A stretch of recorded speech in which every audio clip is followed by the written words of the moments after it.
Hi there, hey, my name's Dan Scott, and this video here is the first chunk of a larger course called Lightroom Essentials. It's about 80-ish videos. So watch this video if you enjoy it and you want to go further and do the full course. There'll be a link in the description. But for now, enjoy the course, and I hope to see you in the full one.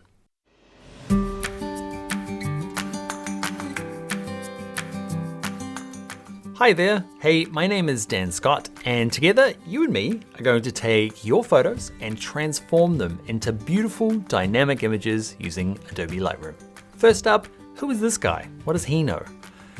Well, I am an Adobe Certified Instructor, and I've been working as a professional retoucher and a kind of creative professional for about 16 years now, kind of balancing professional work with teaching that whole time. I've won multiple Adobe Teaching Awards, and recently I crossed over 1 million students for my online courses like this one. Let's talk about what's in the course. You'll learn best practices for white balance, temperature, and color correction. We'll unlock masking together. This will be a real turning point in the class where we really get our images to flourish. We'll try and cover all types of photography: portrait, landscape, wedding, night, wildlife, automotive, event, architectural, drone, travel, product, food, Dan and dress up. What? That is totally a genre. You'll learn how to color grade like a professional, simple grades, and then we'll move into more distinctive, powerful color grades to make your images really pop. You'll retouch images, making skin smoother, eyes and teeth whiter, make hair, eyes, and lips stand out in portraits. Need to remove parts from an image? No worries, Lightroom does this easily. Do you have a video that needs color grading as well? Boom! The same tools that we learn for photos can work for videos. You'll even learn when and how it's appropriate to jump out to Adobe Photoshop. Do you have noisy and grainy images? Don't worry, after this course, you'll know the tools and techniques used to remove it all. Need to work fast? You'll learn how to find and how to use the best presets, LUTs, and profiles. Editing is exciting for sure, but just as important is Lightroom's amazing organizational abilities. Quickly sorting, comparing, searching, grading, and backing up your images. Now this course is aimed at people brand new to photo editing and photography in general. We'll assume nothing and we'll start right at the beginning and work our way through step by step. You might be using the biggest, fanciest camera known to man, or you might be a photographer using your cell phone that's mostly held together with sellotape. It doesn't matter, Lightroom is amazing for both. We'll be using the newer Lightroom CC in this course, not the older classic version, though most of the techniques will cross from one to the other, but we'll be focusing on Lightroom CC Desktop. I set class projects throughout the course so that you can practice your skills and develop your own unique images ready for your portfolio. If you've never opened up Adobe Lightroom or you've opened it and struggled a little bit, come with me and together you and me will take your good images and transform them into beautiful dynamic photographs using Adobe Lightroom. I'll see you in class. And I promise that I will only use the words make it pop, okay? I think 48 times in the course, promise, that's it. 49 including that one. All right, getting started. First things first is download the exercise files. So there will be a link on the screen here, and you can download all the files that we use in this course. So do that first. In that same file, there will be a shortcut sheet. So kind of get that and print it off and stick it next to your desk, and you can circle the ones that you use a lot. Make sure you got the software installed. If you haven't done that yet and you haven't signed up, there is a link here. It's an affiliate link. There is a discount for you and there is a commission for me, so we all win. Also, just make sure you're downloading the Lightroom. Okay, Adobe just call it Adobe Lightroom. There is Adobe Classic or Lightroom Classic, not that one. Get the Lightroom version. I talk really fast. I try to keep it slow for this. I talk normally a lot faster to my friends and poor family. But there is a code in the corner down here, a cog. You can click on that and change the speed to half speed. Or some people think I talk too slow. That's weird, but you can speed me up as well. Also, things are changing fast in this particular software. Lightroom, this version of it is reasonably new for Adobe, so they're adding things all the time. If things do change, have a look in the comments below the video. If it's just something simple, I'll just write in there, or one of the other students will write in there. If it's really big change, I'll re-record it. Just let me know. All right, that is it. Getting started over. Let's get into the course. Hello, hey, this video we'll talk about what Lightroom is, who it's for, how it compares to things like Bridge and Camera Raw and Photoshop, Lightroom Classic. If any of those sound interesting as a topic, okay, and you're completely new to this world, then continue on. If you are like, I know all that, just get on with the course. That's okay, you can move on with the course. I won't be offended if you skip along. First up, let's talk about what Lightroom is. So let's start actually with who it's for. It's for photographers. Beginning photographers, super experienced photographers, they all use the same product. Okay, so that's what Lightroom is designed for.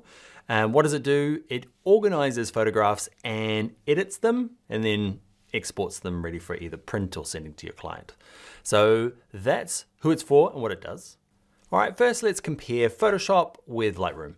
Okay, there's a lot of overlap. And in this course, we'll do a bit of round tripping where we go from Lightroom to Photoshop to Lightroom. So it is handy to know both. You don't need to.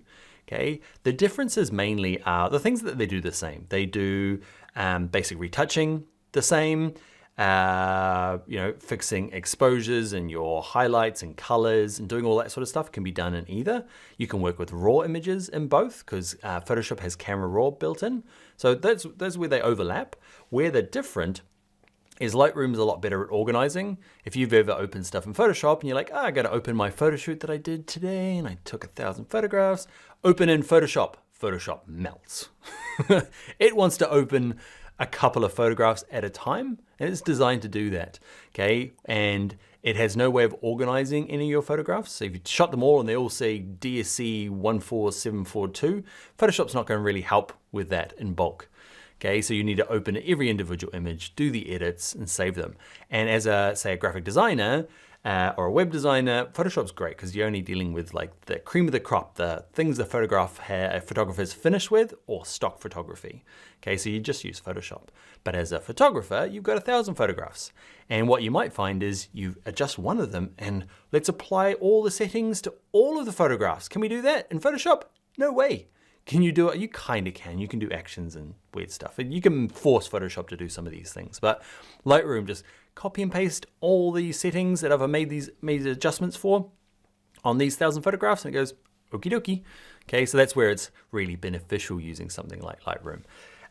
So great for organizing, naming, and applying to bulk edits. Okay, great for retouching. Where Photoshop is better is when you get into things like masking. Okay, you can do some basic masking in Lightroom that allows us, we'll do it in the course, we can mask different areas to do adjustments.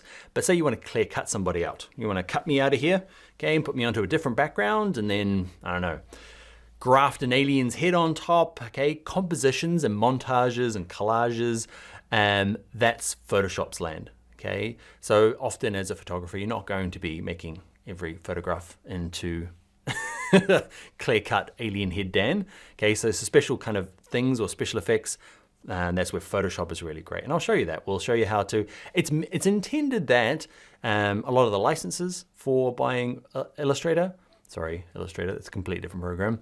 A lot of the licenses that you use to buy Lightroom will actually combine Photoshop as well as a kind of package deal because there are just some things that Photoshop are good for, clear cutting, adding text and all that sort of stuff is Photoshop's throb, and Lightroom is the doing great edits, getting everything looking great, doing it for lots of them, organizing your photographs. So yeah, there's a place for Photoshop and it's not a and or. If you're a graphic designer, you often just use Photoshop. If you're a Lightroom, if you're a photographer, you'll just use Lightroom. But if you're doing a bit of both, like me, I end up going between the two all of the time. Let's talk about the two versions of Lightroom. Why do they have two versions of Lightroom? I do not know, but they do. I do know, right? So there's Lightroom, which we're doing in this course. Okay, they actually call it, I think, Photoshop Lightroom, even though it's, I think they just threw Photoshop on there to give it a bit of like brand recognition. Okay, but we just refer to it as Lightroom.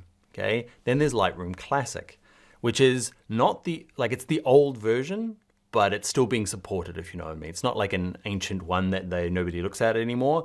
They just split it. They forked the program and said, we want to do all this new stuff, and Lightroom Classic has become so full of amazing amounts of detail, and adjustments, but it's been built up so long over so much time that they didn't want to say, hey, existing photography world, we're gonna cut it down because half of the stuff nobody uses, okay, probably only 1/8 of it actually gets used, okay, and the rest of it is in there and a couple of people use, but we don't want to like forget those people. So here you go, we're going to keep supporting Classic, okay, we're going to call it Classic and we're going to keep supporting it, so you've got all of the switches and dials.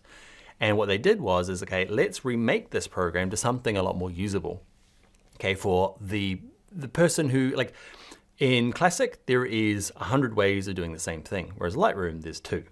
Okay, so they kind of just went, all right, there's new technology, this is what most people use, this is up to date, we're gonna support that in Lightroom, and it just makes it easier for somebody like me who doesn't want to get into the super granular detail, okay, or at least just wants 1 or 2 ways to get into the super granular detail. It's not a cut down version, they just give you, they've just kind of removed some of the complexity.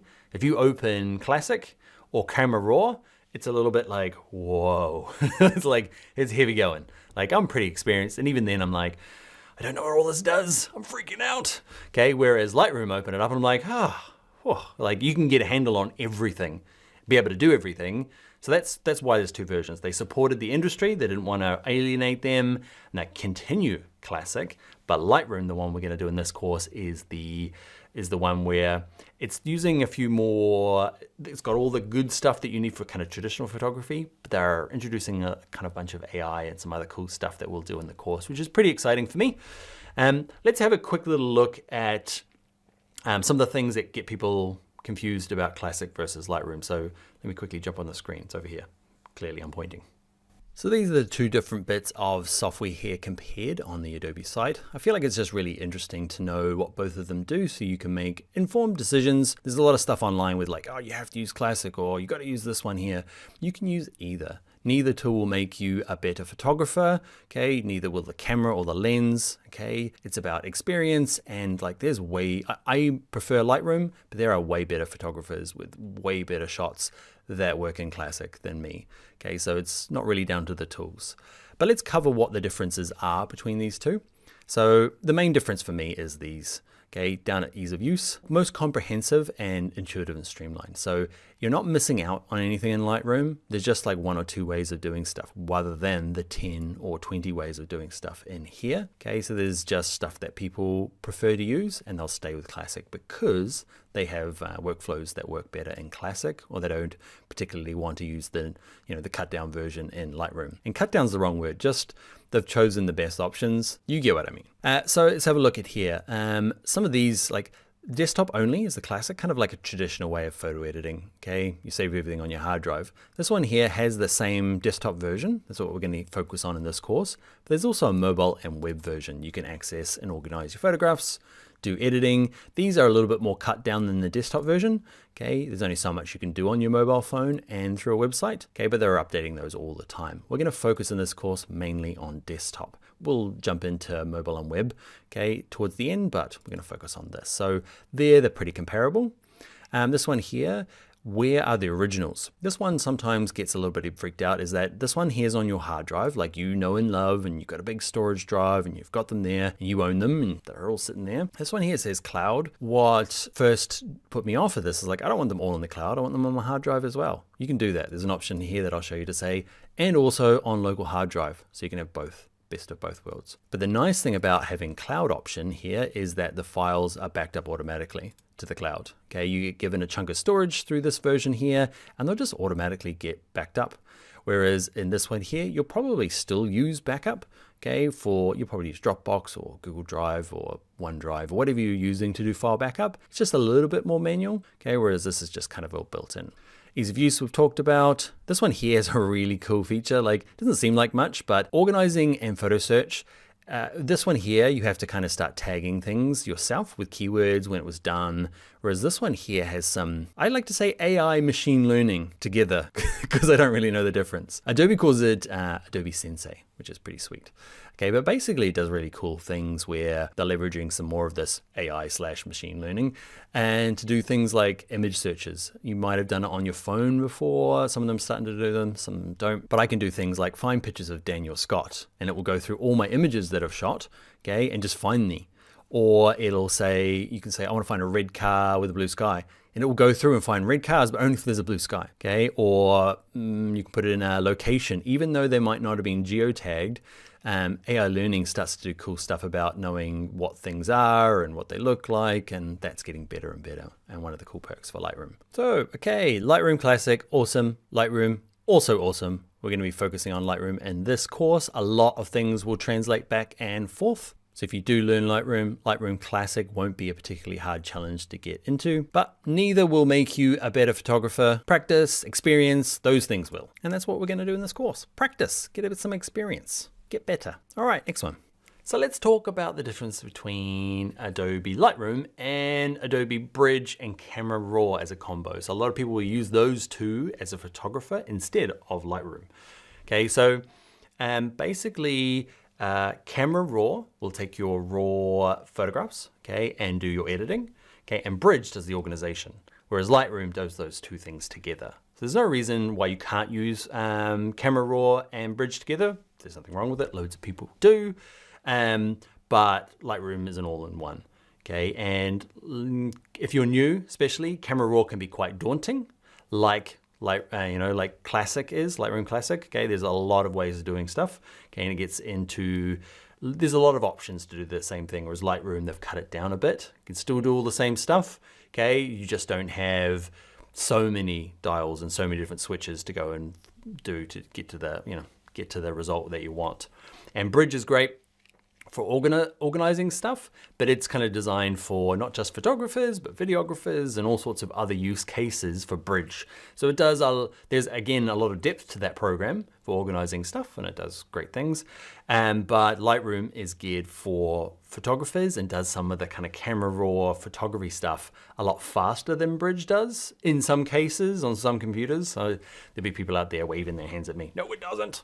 Okay, but Lightroom is, especially the Lightroom version, is really good at organizing and kind of doing bulk edits, whereas Camera Raw and Bridge together can add a little bit of extra complexity. So if you're new, do Lightroom because it combines the two. If you know somebody doing Camera Raw plus Bridge, works perfect. Just a little bit more extra work, potentially. And those are those ones. Yeah, Camera Raw, Bridge versus Lightroom. Hello. Hey, this video, what we're gonna do is a kind of a complete walkthrough of like a typical process in Lightroom. And we're gonna take this image here and we'll transform it into this one. So what I wanna do here is kind of a typical workflow from, importing images, organizing them, doing some color correction, doing some color grading and editing, and then exporting them, because I want to do that all quickly now. So you get an idea of like, this is what Lightroom does and all its different parts. Because I don't want you to get in later in the course, and go, that's how it all goes together. I want to do that in this video, okay? The trouble is I'm going to do it quite quickly and not go into too much detail. I'm just going to show you how I do stuff, okay? We're going to do it together, okay? So we're going to do something together. Yeah, the rest of this course is going to break out all these different things like color correction, organization, color grading. I'm not sure what I'm doing with my hands, exporting in more detail. But for now, I just want to give you a quick little run through, get excited, see how it all works, and then we'll work through kind of more step by step with the course. All right, so let's jump into the computer and Lightroom. All right, so first up, open up Adobe Lightroom, and there's gonna be lots of like welcoming and tutorials and stuff. So skip all of that because that's my job. You might have used Lightroom before. Regardless, what we need to do is get to this little panel here. So you can open and close it if it's not already open here. It's called the Photos tab, and we're gonna go to Add Photos. Okay, we're gonna go to Browse, okay, Browse. And what we're going to need to do is we're going to say, I would like to find the exercise files that I've downloaded. Okay, and let's go to 01 Datsun, open that up, and I'm going to select all of these. So I can drag across them all, you can shift click them all, select all of the images in this folder here and go review for import. One thing to note when you are bringing something in, just make sure at the moment we're going to create a new album.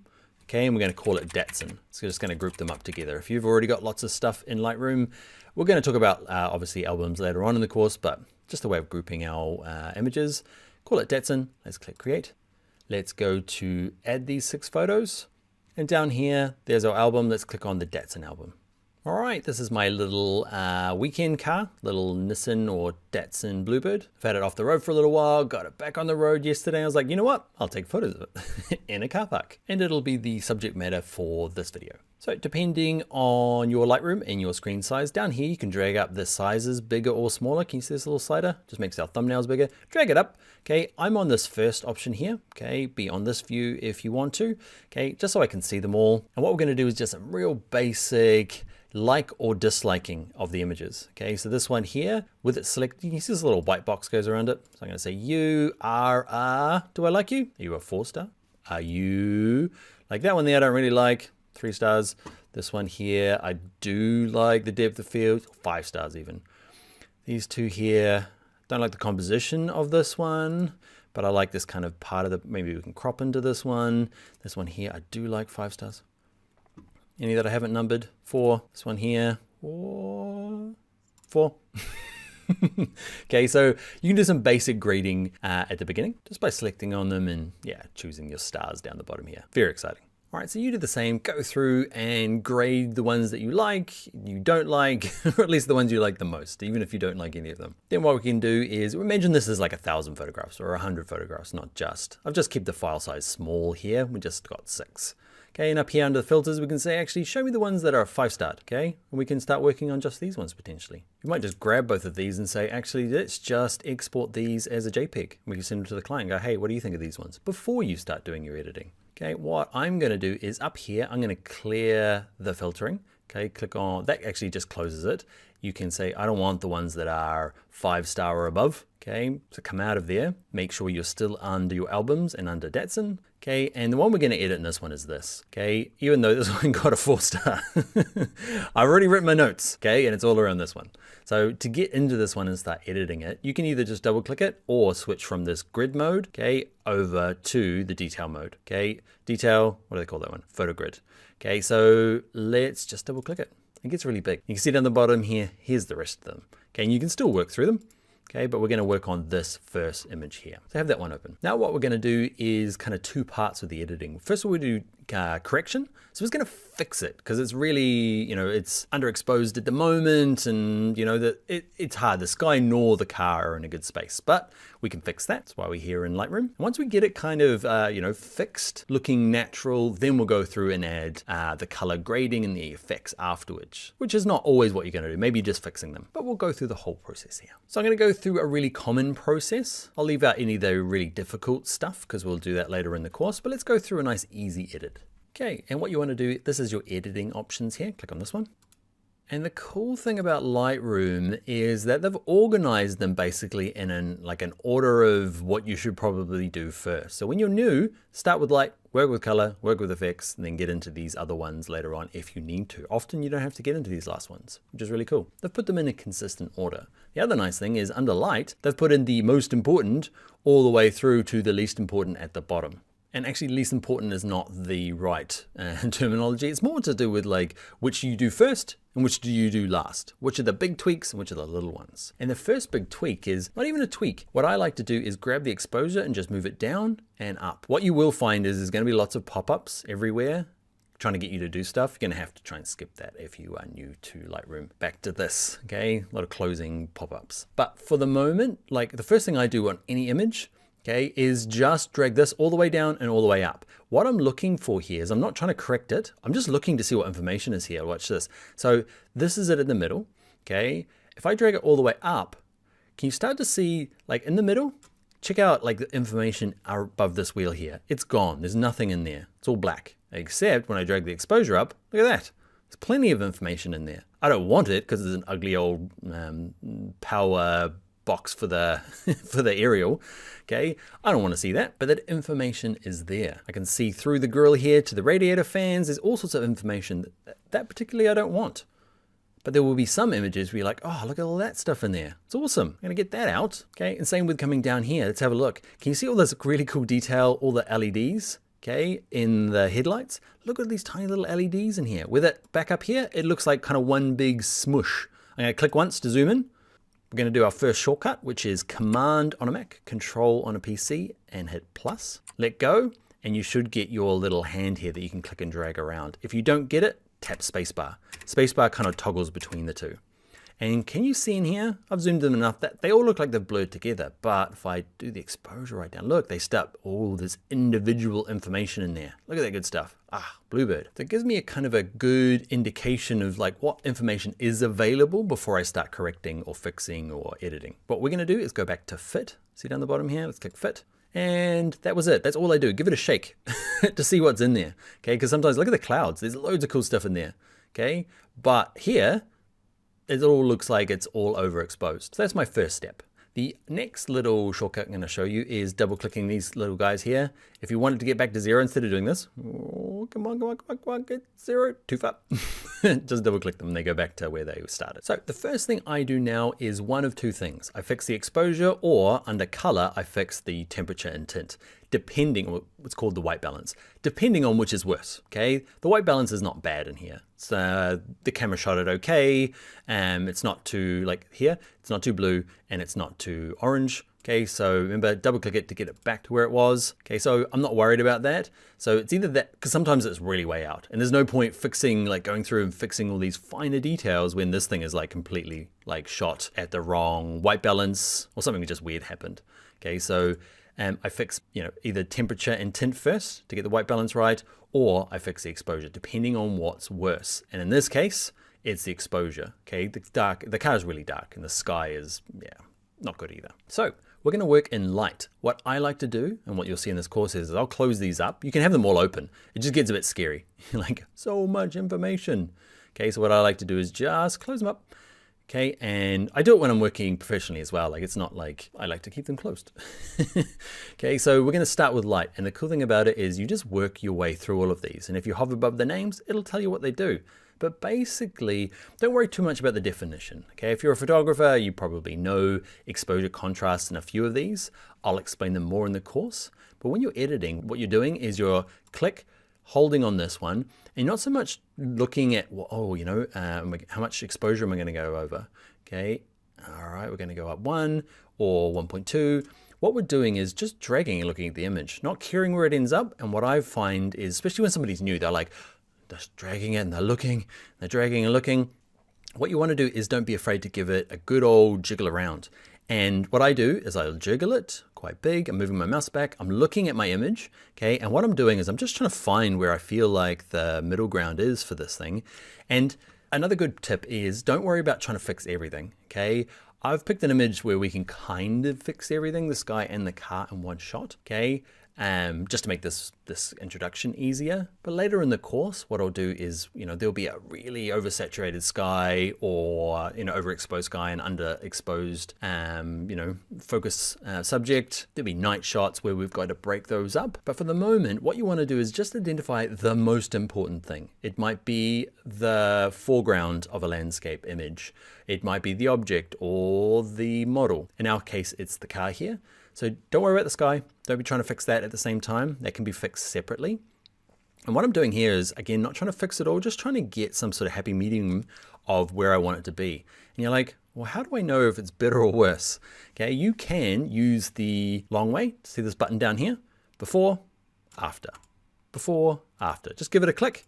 Okay, and what you'll find is a really handy shortcut. If you've printed out your shortcut sheets, you'll see it there at the top. Okay, there is the backslash key. Your backslash key, if I hover above it, this one here, can you see it says show original? Okay, so if you are looking for the shortcuts for something you do all the time, can you see? There's a forward slash and a backslash. Okay, make sure you're using the backslash. You see the back one leans back. You got it. Okay, so before, after. You're gonna be hitting that button all the time.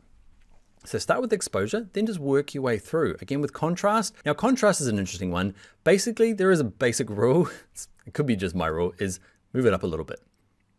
10, 20, it just looks nicer. In my opinion, everything needs a little bit of contrast, especially if you're shooting raw images over JPEG. If you're not sure what that is, we'll cover that later in the course as well, but often contrast, just drag it up a little bit. Everything looks better with a bit more contrast. Again, use our backslash. Highlights, okay? Again, we'll explain these a bit more detail, but just work back. Highlights is kind of the, not quite white, but close to white. You're adjusting those, okay? So a lot of the clouds, a lot of the sparkles in here, that's what we're gonna be doing. So dragging it along, yeah. There's not much to do in this particular image. I wanna get a bit of the sky back, but I know later on there's gonna be a better way to get it. So I'm gonna kind of just get it. Remember, forgetting about the sky, just looking at the car, because we can get the sky separately. There's not a lot to do here. Okay, and I had no idea where it was. I was just dragging it back and forth, and I left it at -24. You might leave it at 0. Okay, shadows, let's go. Quite a lot of work to do in here. What do I want to do? I want this kind of compromise of seeing some of the details of the wheels without seeing my dirty inner, wheel wells. Okay, so funny, I left it at -5. It might as well be 0, okay, because I haven't done a whole lot. So I'm going, yeah.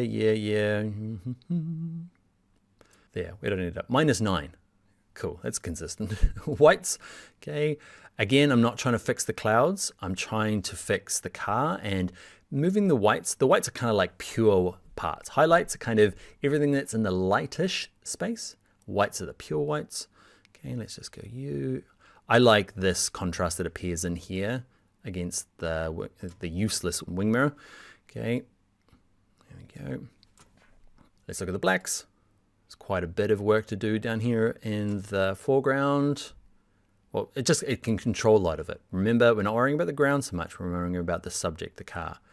And I feel like there's making the absolute blacks a bit blacker is what I want to do. Backslash on, backslash off, backslash on, off, on, off, on, off. Better? Worse? Now I'm going to be honest, I always over edit my images. Subtlety is not something I'm good at. I like to bam, look, I'm here. I've done something awesome. Ask me who edited this. Okay, whereas there'll be a lot of you out there who'll be wanting to capture it great in camera and just doing subtle tweaks. And that's something to know about me. If I say always drag up contrast, you might decide that you do not always drag up contrast. You might be dragging it down. Dan is an over editor. All right, the next one that I do a little bit of work in for correction is color. Okay, and this will depend on your image. Ours is not too bad. Okay, under color, the white balance here, and depending on your image, mine doesn't need a lot of work. It seems to be okay. Drag these left and right. Do I want it to be warmer or cooler? Okay, double click it to reset it. Does it need to be more green or more magenta? I don't like either of those, so I'm just gonna double click it and leave it. But that's something you might have to do. The other thing is part of my process is Vibrance. Vibrance just bumps up the color a little bit, too far, okay? And I always move it up a little bit. Remember, Dan the over editor though. So just a little bit of Vibrance. I don't touch saturation. What I do touch is this thing here, color mixer.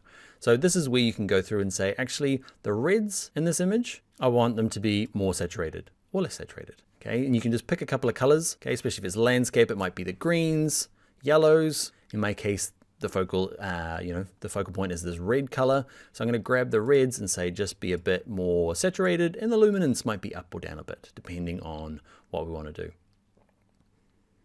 Here we go, backslash on, backslash off. What you can do is backslash turns every bit of editing on and every bit of editing off. What you can do is see these eyeballs, okay, you can say just the color on. You hold it down, click and hold.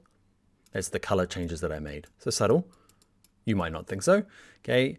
And you can work on the light, just the color, just the light changes, leaving the color alone. So just a way of individually turning these little adjustment bits off. So what I'd like to do is probably the greens. I don't want them in this image. I just want to pull them back. It's not part of the focus of this image. They can stay there, but the greens can be lower the saturation. And often that's it for kind of correcting images, getting it as good as it can be. Backslash on, backslash off, or remember you can toggle it down here, okay? Fixing images, that is color correction, and that's kind of the most of the work that I do. Grab exposure, check what you've got, okay, see what's in there, okay, what's actually available to dig out and have a look at, okay, and then just work your way through. Contrast up a little bit, okay, highlights, shadows, whites and blacks are all very individual for the image and your tastes, but just work your way through those, And then under color, make sure your temperature and tint are something that you like. Vibrance up a little bit, and potentially for some little tweaks, go into the color mixer, pick the colors that you want to adjust, and either change the hue of them, the saturation, or the luminance, and get it to a point where you're happy. Now, we haven't added any like really specific, grading or effects like you saw at the beginning there. We'll do that next, but sometimes you're doing this to this sort of point. And what the next step for this, which will be later in the course, will be masking out the sky and working on that separately. But that's a bit advanced for this earlier in the course. We're just doing a quick run through here. But color correction is boring. Let's do color grading. And that's where this effects panel and a bit of color comes in. Now, in terms of order, these aren't particularly in any order. Maybe just me. Like the first thing I do for anything, video, photographs, vignette, drag it to the left. Job done. Generations of photographers spent time trying to remove vignette from lenses, and the first thing I do is go and do it because I feel like it draws the eye to the center. Drag it to the right, it becomes white. I'm not sure why you'd want to do that. You might love it, but a vignette, and again, I overuse vignettes, okay? Just do all the time. Okay, so remember you can turn the eyeball off on effects, on, just click and hold it down, okay, and decide whether you're into it or not. I love a good vignette. And then the next one is dehaze. Dehaze comes with great responsibility. This is like lens flare for Photoshop. You shouldn't add it to every single image, but you're gonna because it's so awesome. Watch this. Dehaze left or right. It's meant to be used for skies or for like mist or haze. That's what it's called, dehaze, but it just looks good for everything. I'm gonna drag it up, okay? It's obviously crazy, but look how cool it makes things look. You might be shaking your head, okay, but just a little bit of dehaze. Look at this. Oh, on, off, on, off. Oh, especially in the sky. Watch this. I'll turn it all the way up just to see the sky. Look what it's done here in the sky. Dehaze the sky. Look what it was before. Look what it is now. So much cool stuff in there. Okay, so obviously too far. What I have to do with myself is go, oh, that looks really cool. And when I'm really happy with it, go back a little bit. Okay, so dehaze is a lovely way of kind of exaggerating some of the effects in here. We'll go to it in better detail later on. Ooh, I want to go through so much more here in this video, but we're kind of just leaping into the course, not explaining too much. So we've done enough. We've done color correction, so kind of got it to a nice point, then dumped into the effects, and I want to jump into it all and just start editing this forever. Okay, but I feel like it's a good enough point. We've added some effects to it.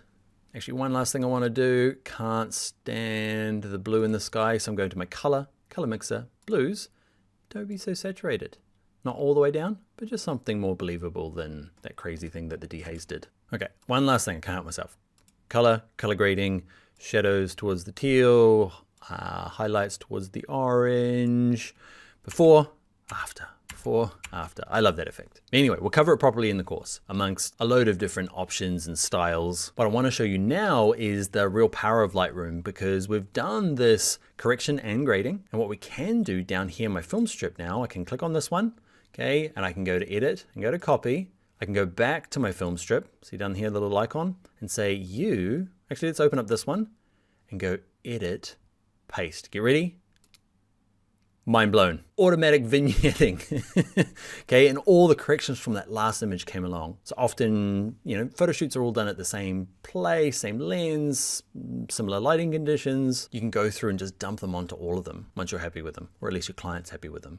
I'm going to go back to the grid here. Remember, I've got mine quite big so you can see them all. Okay, so I can select on this, hold shift, click on this last one to select them all. And you're like, he's gonna, yes he is. Look at this. Paste all of them, watch them all change. Look at that. That tealy orange goodness. That is Lightroom superpower. Double click on it to get into the detail view. Backslash on, off. Oh, very exciting. Then you go back to here and you say, all of you, okay, went back to my grid, select all of them and say, give me a large JPEG to send out. Man, I love Lightroom and that tiny little car. But for now, it's class project time. Let's get you set up for that in the next video. All right, it is not homework time. It is fun class projects set by your teacher. They're very different. Okay, so I'm gonna do class projects throughout this course. There's gonna be one of many. You can choose to do them, you don't have to. The goal is to put what you've learned into practice. Now, at this stage, what have you learned? Very little, Dan. You didn't explain it very well. Okay, so we're gonna call this one reckless blind editing because I give you permission to do it terribly. All right, I've added a few extra little things there. But yeah, it is about picking up what you have from that last kind of session we did together and just giving it your best or worst shot. You have permission to be new at it. And I want you to do a couple of things, 3 things. I want you to pick a photo. Actually, 1, 2, 3, 4 things. 4 bullet points, Dan. So pick your own image, okay? Your own image, or there you go, or something from a free website. I've given you some websites to get photography from, particularly raw format photographs. If you're unsure what that is, we'll do that in a bit. So you can just pick JPEGs if you like. So something of your own or something from one of these websites. They change quite a bit, so one of these might not work. That's why I've given you 4 of them. Grab an image. I want you to do 2 things. Correct the photograph and then grade the photograph. So correcting, remember, is getting the contrast right, the exposure right, getting the highlights and darks, getting that kind of like spending a lot of time in this tone panel, okay, over here. So under the light panel, sorry, okay, and in maybe touching it up in the color panel, okay, and getting it right. And then, okay, or getting it how you feel is right, and then saving it out as a small JPEG. So that is in the top here. Click on this and export for a small JPEG. Okay, the next step is I want you to grade the photograph. Okay, so grading or adding effects to it is giving it a theme. Like you don't have to go down the like Batman Gotham City vibe that I did in the last one, because that's what I do on all my images. You can do anything you want or nothing. Don't put too much pressure on like getting a style right. And we'll go through this course. I'll show you how to do all the different styles. You'll find a bit of your own technique. But for the moment, this is the reckless blind editing. Okay, so just get in there, get stuck in. So correct the photo, grade the photo, and if you're doing the course, upload it to the assignment section or the comments or the projects, depending on where you're doing this. Just love to see what you're up to. If you use the hashtag starting Lightroom, okay, that gives you permission. You can even write it in your comment like, hey, my first ever edit, okay, because it can be tricky when you are sharing creative work, okay, but if you add this and just explain it's my first ever edit, hey, I'd like some feedback, and especially if you share it with these Instagram groups for Bring Your Own Laptop, Instagram groups, all the groups. There's a great Facebook group as well as Instagram, as Twitter, LinkedIn, whatever is your kind of like home on social media. Tag me, share it in the group. It's a great place if you are new to anything, especially in the creative industry, to share your work without it being kind of like, hey, that's not even that good. It's not meant to. You're getting started.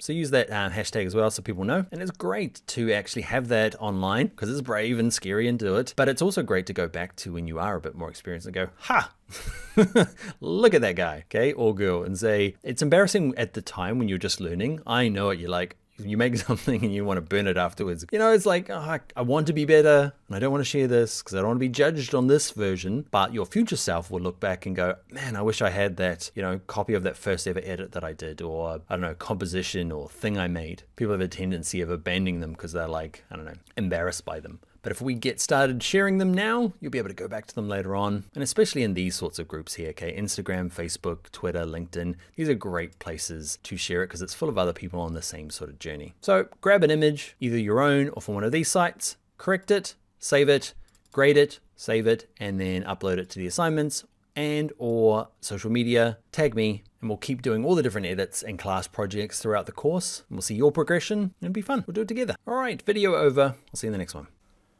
Hi, hey, let's talk about raw format images. If you are experienced and you know what raw format is, you can skip along, that's okay. If you have never heard of it or a little bit unclear why raw is so important, stick around, let's explore it in this video with some examples. All right, raw versus JPEG. RAW's evil twin is JPEG. There's nothing wrong with a JPEG, okay? And often people will shoot both. So let's talk about the differences. The real world, you have lots of information coming in, right? Like there's lots of tone and color and, okay, all sorts of information that your camera can absorb through the sensor, okay? Way more than it can put into the little rectangle that is your image. Okay, so it's gathering loads of it. And that's what you're doing. You're adjusting all the settings to see what of that information you want to keep and what you want to throw away. And that's what you do when you hit click on a JPEG. Okay, you decide, you make a decision on the, the color, the exposure, the lights, the darks, the highlights, what you're going to do. Okay, like this image here, if I make this video, you can shoot raw video as well. So if I make this like super dark, okay, or super light, I probably want it somewhere in the middle like this. Okay, so you make those decisions, you take a snapshot, and that's great. You got it, you're done. Okay, what RAW does is it actually captures more information than that little rectangle can, that you can see on that rectangle. It's like going back in time. You can open up your RAW image and go, actually, I want to change my exposure. I want to make it darker or lighter, okay, or somewhere in between, or mask parts out. Okay, mask me out so that the background's darker and the foreground is lighter. Okay, so it gives you more, information to work with. You can only ever see the one rectangle, but you can kind of go forwards and back and find the parts that you want, and kind of exaggerate different parts. So that is that a good example of what a RAW? I'll show you in Lightroom. I'll show you some good and bad examples of RAW versus JPEG. All right, so you can play along. I'm in Lightroom. I'm going to open up my Photos tab and I'm going to add some photos.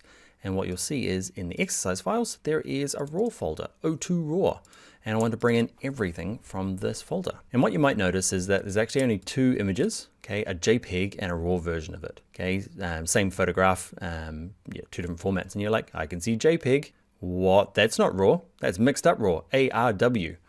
Okay, every camera manufacturer actually has a different extension for RAW. There's not a generic one. The generic one is DNG for a digital negative. It is still a RAW file, okay? They're just called something different. Nikon have NEF for a Nikon RAW file. Clearly that is Sony, ARW. Canon have CRW and CR2 and CR3. So you'll get used to whatever your camera RAW file is. It'll be right next to the JPEG. It'll be something. So I'm going to bring in all four of those. I'm going to bring it into an album. I'm going to put it into none album. I'm just going to dump ours into Lightroom. And depending on yours, okay, it'll probably default to show me all the photos that have been put in just now, okay? Or you can see all the photos that are in Lightroom. I'm gonna look at the ones just now to tidy it up, and let's get these two.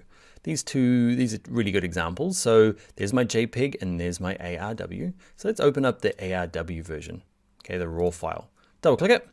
And I'm going to go to my settings, and all I'm going to do is drag the exposure. Like, it's a cool shot, I love it, okay? But let's just say you want to go back in time and you're like, actually, I want to bring in some of the, look, surprise, loads of information, okay, that was potentially lost, okay, that is all in and around here.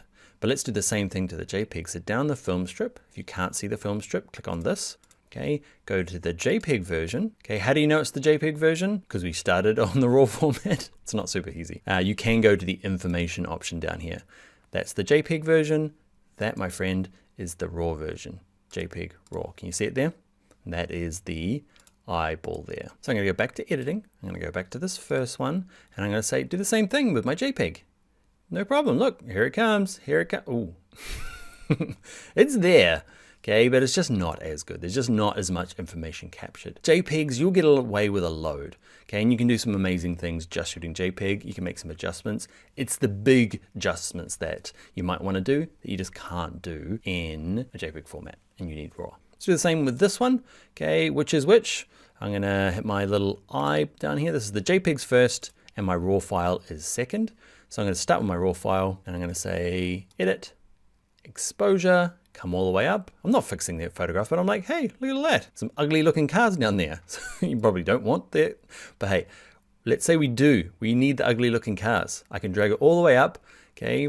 And then I can click on this same one. Okay, JPEG is the same size, okay? Dimensionally is the same quality shot. There's just not as much information in there. And you're like, well, that looks all right. What's wrong with it? Same. Let's have a little look at comparing the two. So we'll do caveman comparing. Let's zoom in. So we've learned the shortcut, Command plus or Control plus on a PC. So do that a few times. I did it about 4. You heard the clicks, 4 or 5. And then nothing selected. Okay, and just click and drag this little hand.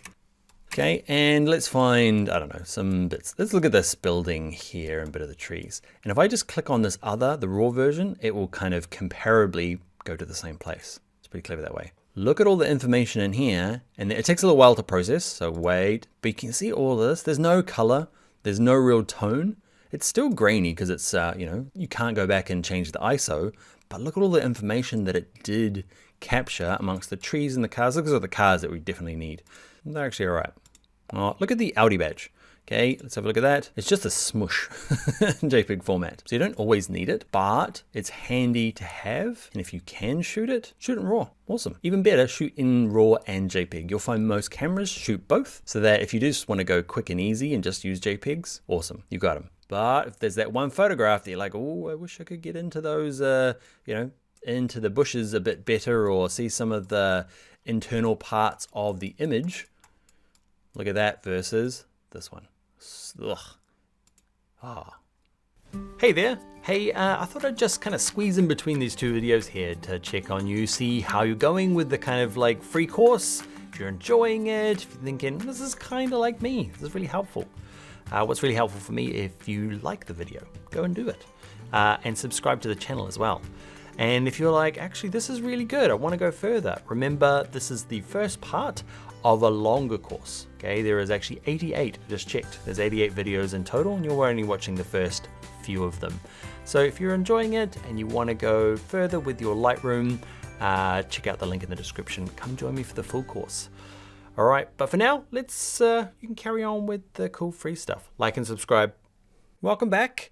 This video, we're going to talk about the weirdness of navigating Lightroom. It's a little bit strange compared to other creative programs or any other program. It's got its own little way of doing things. They get easy as you use it. By the end of this course, you will master it. But let's go through some of the interesting things that it does. First up, make sure you can see loads of stuff. If you can't, go back up to here and say all photographs, please. Okay, just to see everything you've got so far. Okay, and let's look at the first one. Let's open up an image, any image. I'm gonna pick up the dab chick.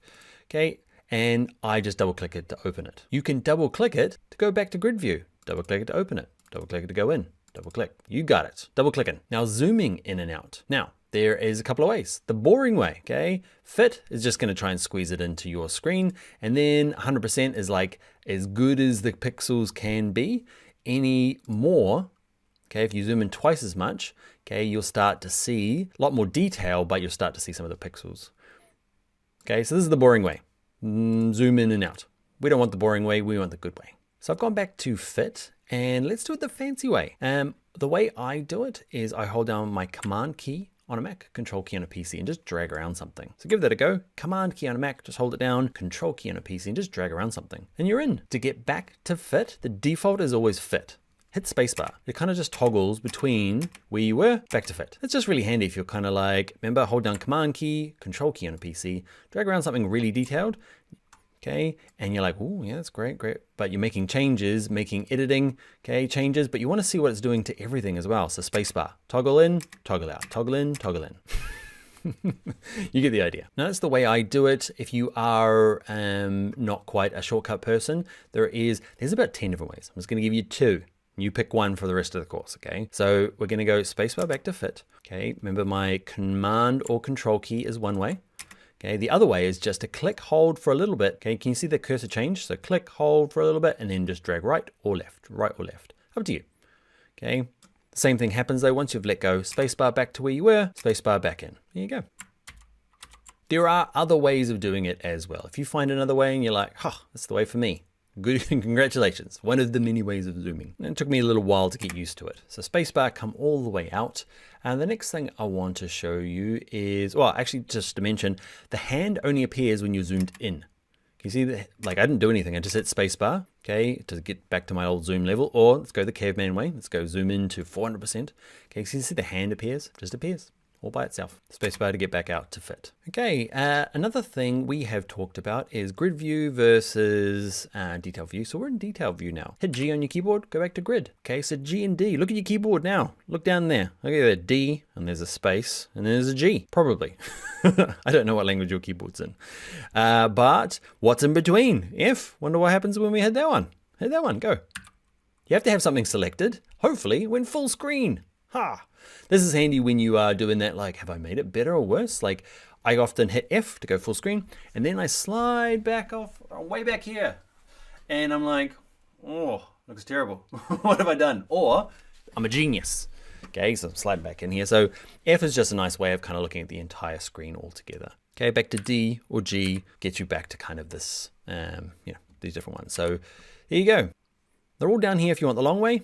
There's 2 grids. So if you tap G twice, you get this one, which I quite like, or the other one, okay, which is more rectangles and gives you a bit more information. Both are useful. D and F, look at them right next to each other on the keyboard. Okay, it won't go from F to D. Will it? F to D? It won't. How about that? All right, so those are our settings kind of for different views.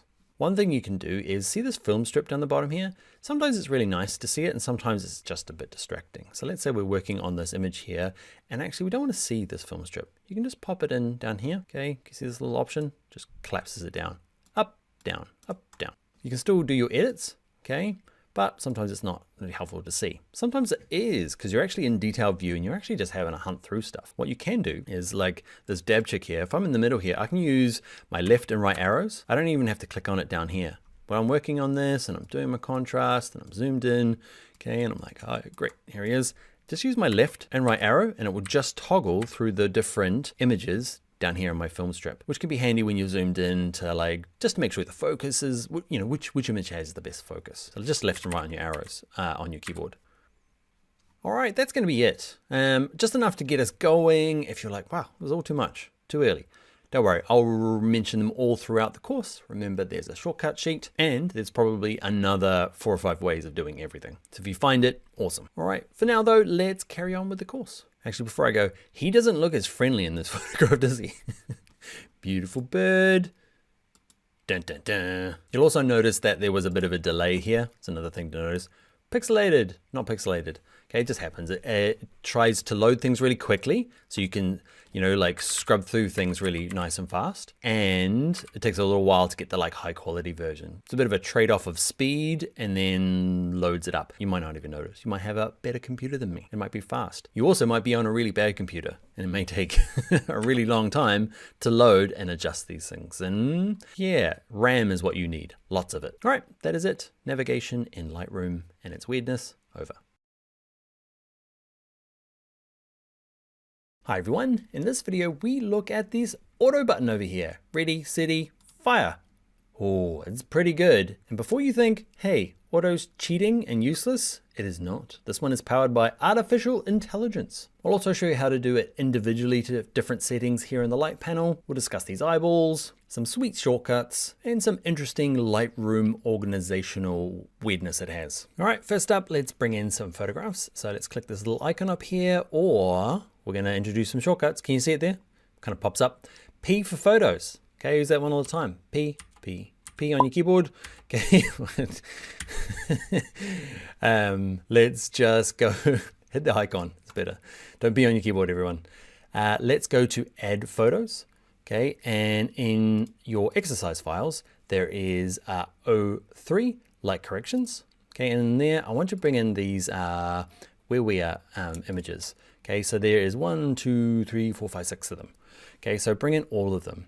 I've got a couple of raw photographs because I've made the rest of them JPEGs just for the file size. Can you see raw files can be really big? So just to keep this class exercise files not so ginormous, I've just converted those to JPEG. Okay, so bring in all of these. Okay, and I'm gonna have them all ticked. I'm gonna click add photos. Okay, and I'm gonna work on this like second one here.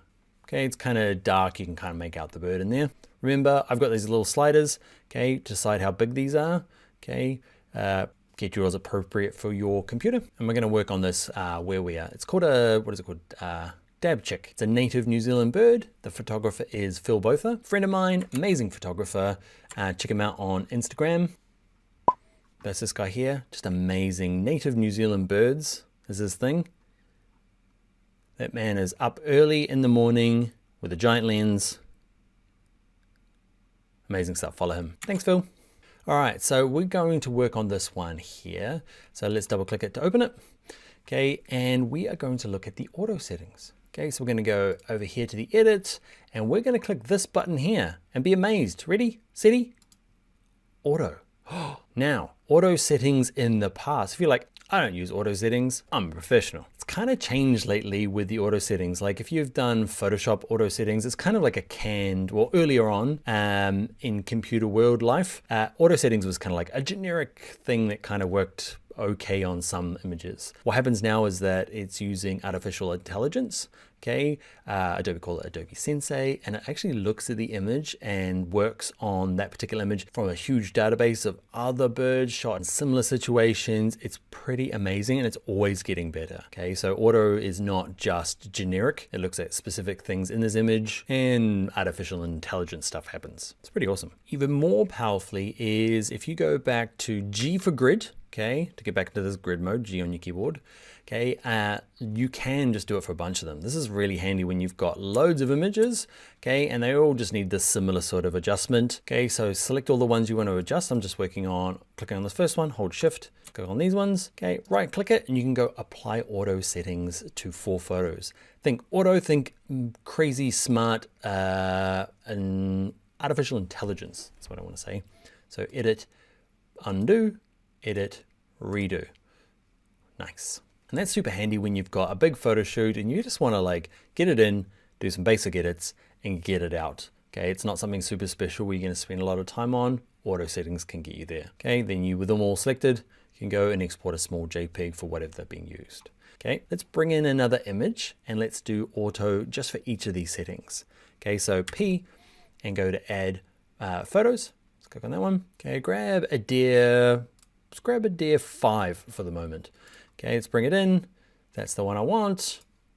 Okay, let's go to my edit settings. Now the shortcut for this, if there's too many shortcuts, don't worry, I'll cover them in loads. Can you see if I hover above it says E? E for edits. We do that all the time. P, bring stuff in, E for edits. You just toggle it to close it again. Okay, so auto is cool, but it does it for everything. And let's say you don't want that. You can go to edit, undo, and you can just hold down the shift key. Okay, can you see I'm just holding the shift key on Mac or PC, okay, just holding it down, and you can see they've all changed to auto. You just click on them. Let's say you only want the exposure, that's it, and you can carry on your merry way. Or you want to look at auto vibrance, because that's something maybe, like me, you get carried away with. Okay, like I'll let the artificial intelligence decide where a good starting point is. Okay, so holding down shift, you can do individual ones, or all of them, if you click them all. Okay, so that's just the optional way of adding auto. Another useful thing in Lightroom is these little eyeballs here. Okay, so we've been looking at light and I've been using these little chevrons to close things down. Okay, anything that has a little eyeball next to it is something that you've changed. Okay, in our case it was auto. Okay, we clicked on auto, it changed stuff for us. Can I go back far enough? You wait there, I'm gonna undo loads.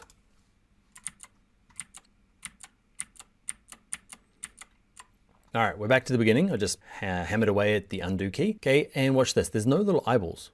Okay, these are quite, if I hit auto, it means that something's happened in here, something's happened in here. Like there's lots going on in here, but it's just handy to kind of know those eyeballs, and nothing's happened in here, here, here, here. So it hasn't gone through everything, just these two.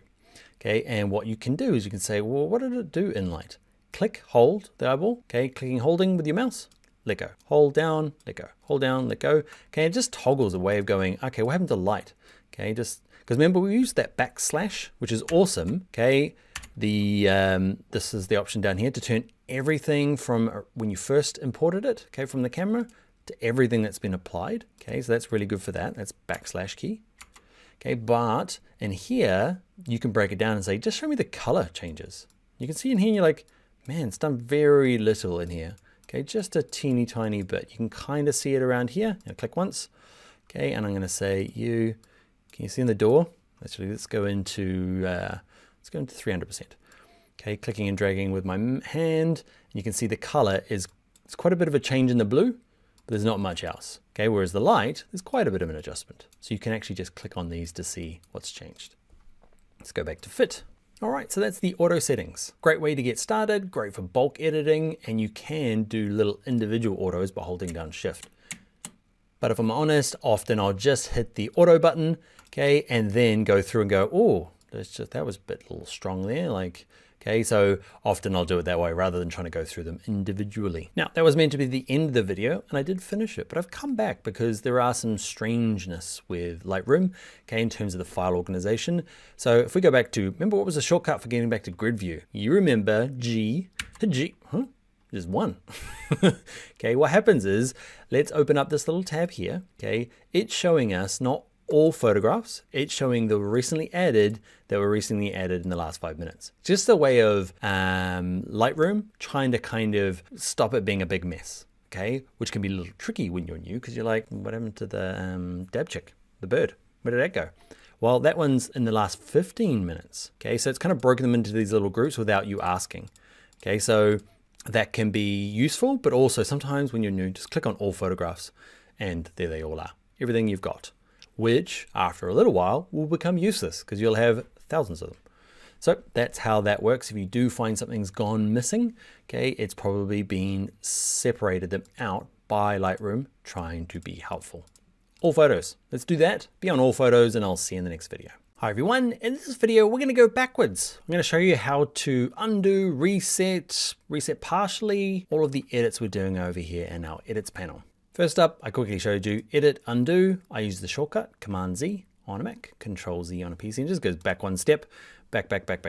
Okay, so I'm going to turn the auto back on there. So undo, you probably know already. We do know the backslash, okay, not the forward slash, the backslash. Okay, it's on all sorts of different keyboards. It just kind of toggles on and off edits that you've done versus the original. But the big one is I don't want to just toggle it as in just show the original. I want to go back to the original and just get rid of everything. Okay, because if I toggle this back, can you see it grays out and I can't go and adjust anything now? Okay, so it's this option here, remember, backslash. Just kind of toggles it on and off, but it means that's disabled. It's not really reset. It's just kind of previewing it what it used to look like. So with that back on, actually I'll make a note of that because you will get to some point and you'll be Googling, why are all my sliders grayed out? It's probably because of this button or your backslash, same. Okay, the trick you want to get back all this messing you've done, you can go to photo and there's this one called reset edits. Now you can see here, I use the shortcut. You might be head popping with shortcuts, but Command R or Control R on a PC. These will all be on your shortcut sheet. So print that up, circle it. I use that one loads. And what it's done is it's gone back to the original and kind of reset all of these sliders, every single thing about it. Now, if that's a bit too much, so I'm going to go edit, undo. So back to where I was. And let's say I want to reset partial parts of it. You just like the color or the exposure or just some part of it. You hold down the Option key on a Mac, Alt key on a PC. And can you see it says, let's reset all the light, but not the color. I'm going to undo that. So let's reset the color, but leave the light. Okay, so if you hold down the Option key on a Mac, Alt key on a PC, and any of these become resets. Crazy old shortcuts, I know. Maybe you just want to reset everything completely, use the long way, because you're like, shortcuts suck. I'm going to go this way and go reset all edits and just start again. That's totally fine. After a while though, you'll be like, actually, I kind of got it close. I just want to reset part of it, okay, because you've gone through effects, which we're going to get to in this course, texture way up, okay, or dehaze too far. Hold down the Option key on a Mac, Alt key on a PC, and just click the word reset that particular group of settings. But if you're like, oh, I want more control, Dan, you probably don't at this stage, but I'm wrapping it up into a video so you can come back to it later on, okay? You can, let's say you want this slider back to a certain point, you can just either double click the this little slider and it goes back to where it started life as, you see? Just double click them. Or if you hover above it, can you just click reset? Just not holding anything down. It's the shortcut for people who don't like shortcuts. Just hover your mouse above the word and you can click on it and it resets it back, or just double click these sliders. Both work. Now, one thing that I come across every now and again is, let's say I do make some auto settings and I want to hit reset and I'm in this like other panels, okay, comments. We haven't covered these yet, I know, but I want to throw it in here to mush it into this resetting video. If I'm on this and I hit my shortcut Command R, you can probably hear I'm smashing away at the key, it doesn't work. Okay, you have to be on edit, okay, that little edit panel, then it works. That might catch you out at some stage. The other weird thing about Lightroom is its undos. So let's say that I go through and add a color, I make it all this color, okay, and then I go over here and I come back to this, okay, and I go to edit undo, it remembers that I clicked on these selections as an undo. It's kind of weird. Okay, so if I go to edit undo, the last thing I did really was change the color of that, but it's quite literal. It goes, I'm going to undo to where you were selected over here. It's sometimes useful, most of the time not, for me in particular. So I'm going to have to go edit undo again. So the selection's gone back to here, and then go edit undo temperature change. Okay, so just know that sometimes if you hit undo, it might not undo it, depending on when you've clicked.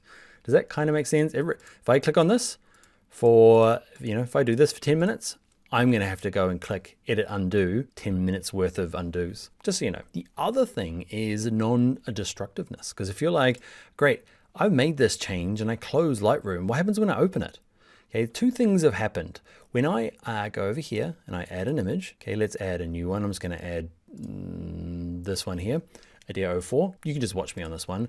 Can you see over here, once I add it, can you see it's uploading to the cloud? Well, you can't. It's syncing one item. Okay, so as part of your subscription to Lightroom, you get a bunch of cloud storage and it's sending it up there now. Okay, and the cool thing about it is that if I go through now and I make some mad edits, just dragging things around. Okay, so I make my edits, something more obvious. So I make these edits, the original is always preserved. It's non-destructive, okay? Every time I open this up in Lightroom, it's gonna say, would you like to reset them?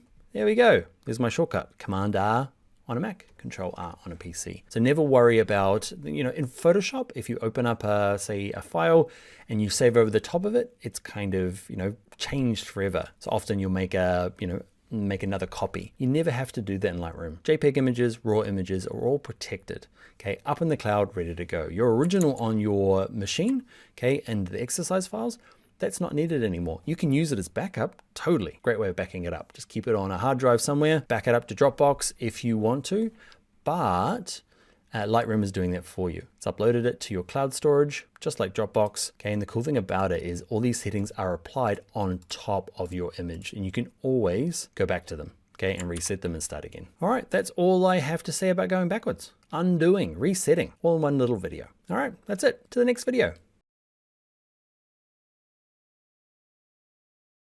Hi everyone, in this video we're going to work through this image and transform it into this. Okay, we're going to work through this light part of the panel. Okay, sometimes it gets called tone, and we have worked through all of these options right at the beginning, but we just kind of flew through them. The goal of this video is actually explain what they do without too much like minutia. Is that the word? Minutia, whatever it is. Just give you the broads so you know what you're doing when you are dragging them. All right, let's jump in. All right, let's bring in some images. Now we've been using this way, okay, add photos. There is a shortcut. I don't use it very much. Loads of people do though. Under File, you can go Add Photos, and you can see there the hieroglyphics. That's Shift Command I on a Mac or Shift Control I on a PC. Okay, and you're like, why don't you use that shortcut? You seem to love the shortcuts. I do the drag in option. It's the way I use the most. Okay, so in grid mode, okay, I just go to these, go to the exercise files, find the images that I want. In this case, I want you to bring in 1 to 4 because we already have 5. Okay, and just drag them into grid mode. That's what I like doing. Okay, and adding the photos. Up to you. Use the shortcut. Use the long way, clicking the button. The one thing with that dragging in version, okay, it won't work if you're in details mode. Remember grid mode? Okay, one of these two. These are both grid mode. You can either go grid squares or grid where it tries to squeeze them in as nicely as it can. Okay, in details mode is this option at the end here. Okay, let's say we double click to go inside this one. I can't add images while I'm in details mode. If I grab all of these and try and drag them in, it goes, oh. Okay, so you have to be in G for grid mode. Then you can go and add them and it will add fine. That's the way I do it, but that's not what we came here for. We came here to look at the light settings. So let's work on this one here. Okay, all of these images here that are from the Adobe series. Okay, this is my local little village. It's really pretty. Thatched houses, thatched businesses, cool roofs. That's the local school, just some cool old buildings. Ireland is awesome. Okay, so with this open, I'm gonna close this down because that's a bit messy. And we're gonna E for editing. Okay, or just click this little button here. And we're gonna work through these. We kind of covered them quickly at the beginning, but with no real example, okay, or explanation of why you were doing them. And you came here to be pros. Let's be pros together. So the exposure is a really broad slider, okay? Everything lighter or darker, the opposite of that, lighter or darker. Okay, sometimes or very often an image will come out and the exposure will be actually pretty good depending on your camera, depending on the lighting conditions. So sometimes you don't move exposure very much, but it's very big, broad changes. Okay, so you got to decide where you want to go with exposure. Very broad. Contrast, okay, adds a little bit of magic. The way it does it is it makes the whites whiter and the blacks blacker. If I crank out this up, can you see it just made the sky really white, okay, and everything else very dark. It's really cool, okay. I'm gonna leave that off for the moment because you can do a lot of that in these last 4. Okay, so where it gets confusing is highlights versus whites. They seem very similarly named, okay, and shadows versus blacks. What they are is I got a little image here, It's in your exercise files. You don't have to open it, but I'm using this as an example. So grayscale, there it is. Okay, so when I adjust these ones here, the easiest to understand. When I adjust the whites, what I'm doing is I'm grabbing the whites, either this pure white or anything kind of really close to it, okay, and making them lighter or darker. Same with the blacks. If I adjust this slider, I'm adjusting this pure black plus probably this tile here. That's what I'm doing. As opposed to highlights, which is this larger chunk towards the pure white, but not quite there, okay? You can make some really big adjustments with the highlights and shadows, because shadows isn't black, isn't quite black here, but it's most of this last chunk of all the dark colors. And even though this is gray, think of it more as tone. If I had a really red image, the really dark reds are going to be affected by blacks. Okay, and the really pinky reds, okay, or the pinky whites, okay, are going to be affected by whites. Think of it not so much as the color gray, but as a tone, dark versus light. So does that help? Maybe not. Let's just drag them. So highlights, remember, not quite whites, but drag it back, forth, just get a C. Oh, look at the information in the sky. Look at that. Awesome. So I'm going to drag that down a little bit. Well, a lot. Again, when you are dragging these, don't be thinking like, oh, I don't want to drag it too far. That seems too far. Like Lightroom's quite protective. It's not going to, being out here isn't like maximum superpower completely wrecking it. You can end up quite far out here and not be destroying your image, let's say, okay? Don't worry about where the slider is. Just look at your image, be dragging the slider back and forth and decide where you want it to be. You're the photographer, you get to decide, or the editor, depending on how you're approaching Lightroom. Okay, shadows the same, back and forth. I always start with a big drag. Everyone kind of like starts, in my classes, they go like this, they go, ooh, is this good? Is this good? Get in there, give it a shake, see what it does. Oh, yep, nope, oh, look at that. Look at all this stuff in here. That's pretty nice, the tree.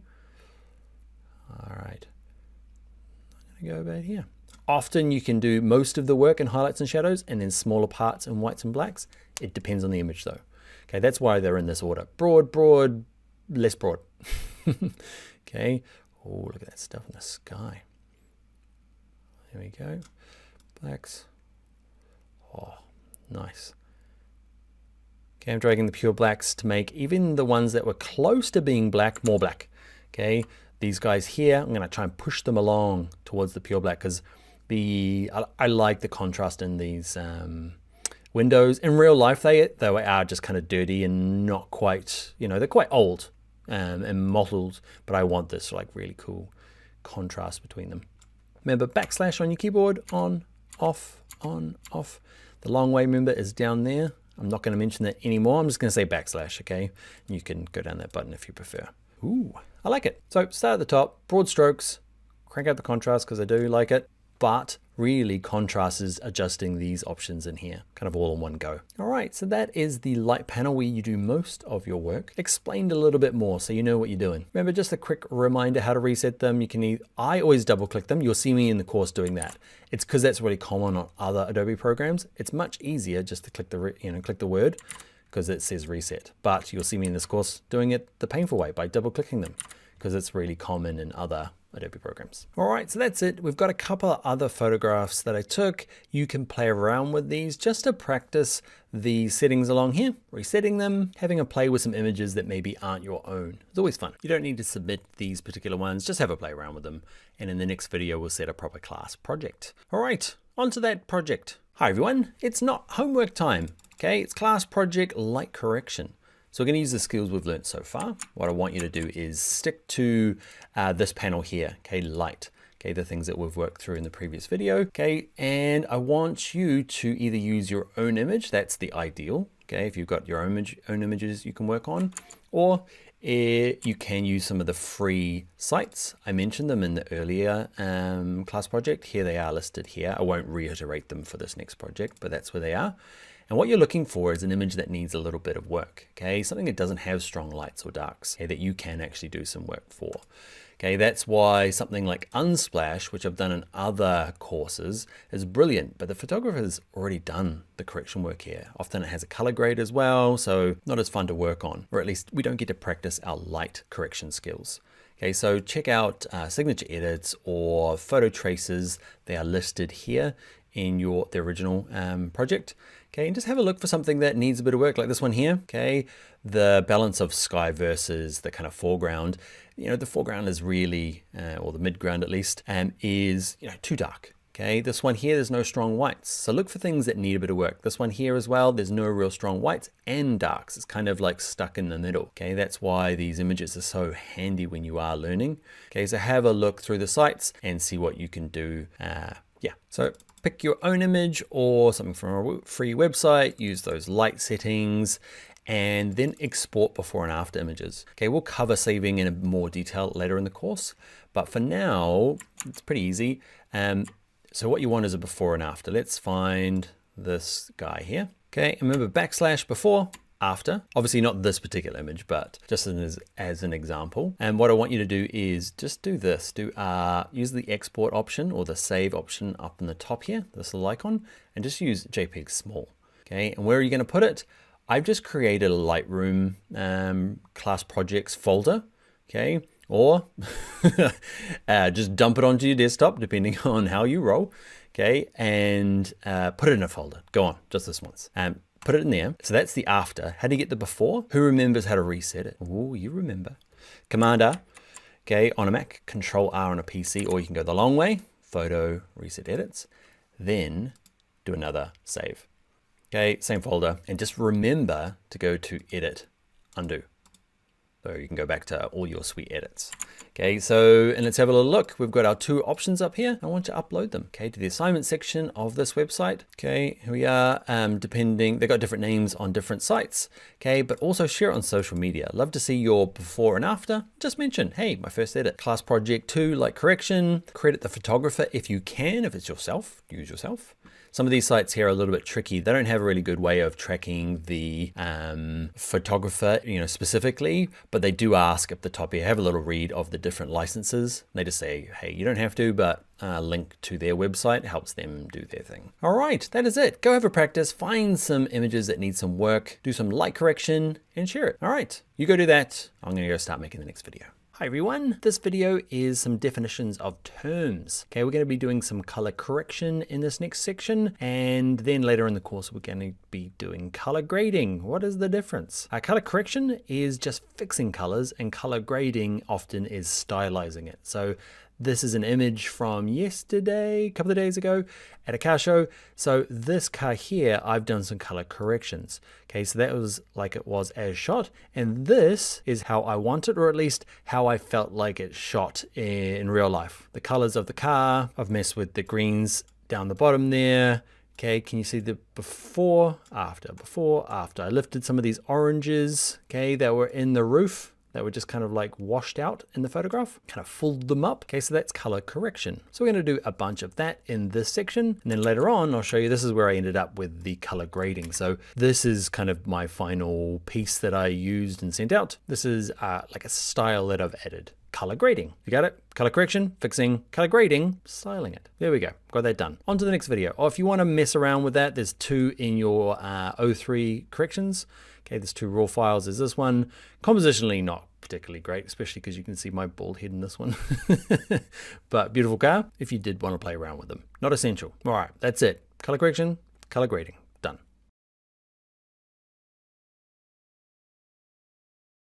Hi everyone, in this video we're going to take this image and bam, okay, we're going to look at the color auto feature. And if you're looking at the length of this video and you're like, is he just going to click the auto? That's basically what I'm going to do. But I'm also going to explain what it does. We're also going to look at the differences sometimes between JPEGs and RAW files, temperature versus Kelvin. We'll look at the drop downs in these. Some images have lots of presets, some of them don't. Some useful information for those people new to white balance. All right, let's jump in. All right, before we go any further, a little side note. I went to another car show on the weekend. That's why my Lightroom is going to be full of cars. And you'll be like, you didn't have cars in it in the last video. So yeah, they'll be here. I might throw them into the later in the course. There might be too many cars in this video already. But the cool thing about the weekend was, well, it sucked because it was raining, but raindrops are really cool to edit. Okay, plain car, nice car. If only those people would get out of the way. Anyway, so what we're gonna do in this video is we're gonna bring it in, we're gonna ignore the cars and bring in two images. So P, bring up photos, let's add those photos. And we've got a new folder in your exercise files called 04, color corrections. Let's open that up and bring in these two images, color 01 and color 02. Okay, let's bring them both in. We're going to work on color 01. And yes, I've already thrown one of the images in. Whoops. But it's a good example here. So let's open up this one, D, to make it nice and big. Now the auto feature is pretty easy to use. So it's under color, it's under edit. And then I like to remember to twirl these down. Okay, so I can just see color on its own. And then as shot is just as you shot it with your camera. Okay, the white balance you set there. Okay, and you have an option that says auto. Okay, so click on auto and then let's turn the eyeball on and off. And the computer has decided that it needs to be a tiny bit warmer, a little bit, just +1, and it's been -15 for the tint.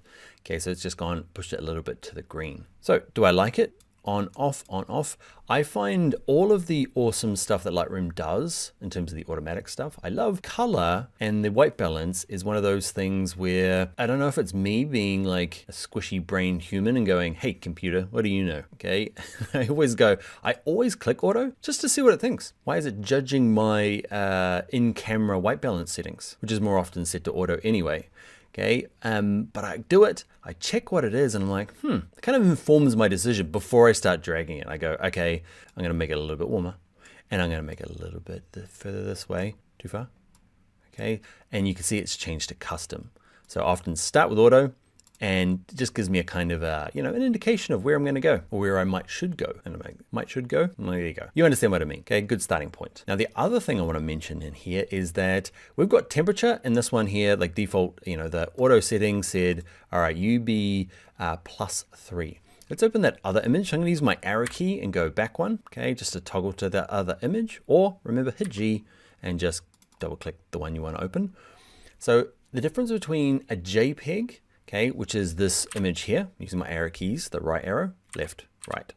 Okay, so the difference between JPEGs and RAW files often is you'll get just different options over here. Can you see this one is shot in what's called Kelvin? Okay, so it's giving me my Kelvin settings. It's more sciencey. Kelvin is like the unit of measurement for temperature, and the camera, or at least the RAW file, has the Kelvin information.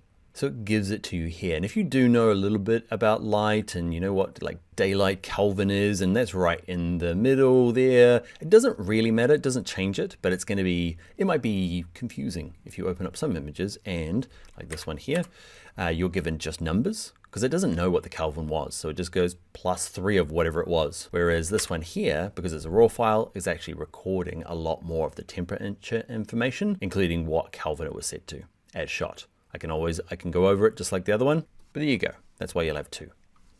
All right, let's see what auto does here. Okay, before, after, warms it up. Okay, moves the Kelvin up, and it hasn't adjusted the tint. There you go, left it alone. The one thing you will do as well is that you won't often start with color and go to auto. Okay, you do tone first. So I'm gonna go back to that other image using my right arrow key. And what I'll do, doesn't matter which order you do it in, but you'll probably find that it's better to go, let's say I wanna do auto does light, and it does a tiny bit of color, but not temperature and tint. Watch this, if I click it, did something for vibrance, okay? I don't know why, it does everything in light. So let's undo that. You see, if I hit auto, we've looked at this earlier, right? If I hit auto, it goes and adjusts our light sliders. It does a little bit to vibrance, which is cool. It doesn't touch tint and temperature. You do that separately. So what you can do is I'm gonna reset it all. Who remembers how to reset everything? Go right back to the beginning. That's right, Command R on a Mac, Control R on a PC, just reset everything. And what you can do is you can just open up an image, go auto,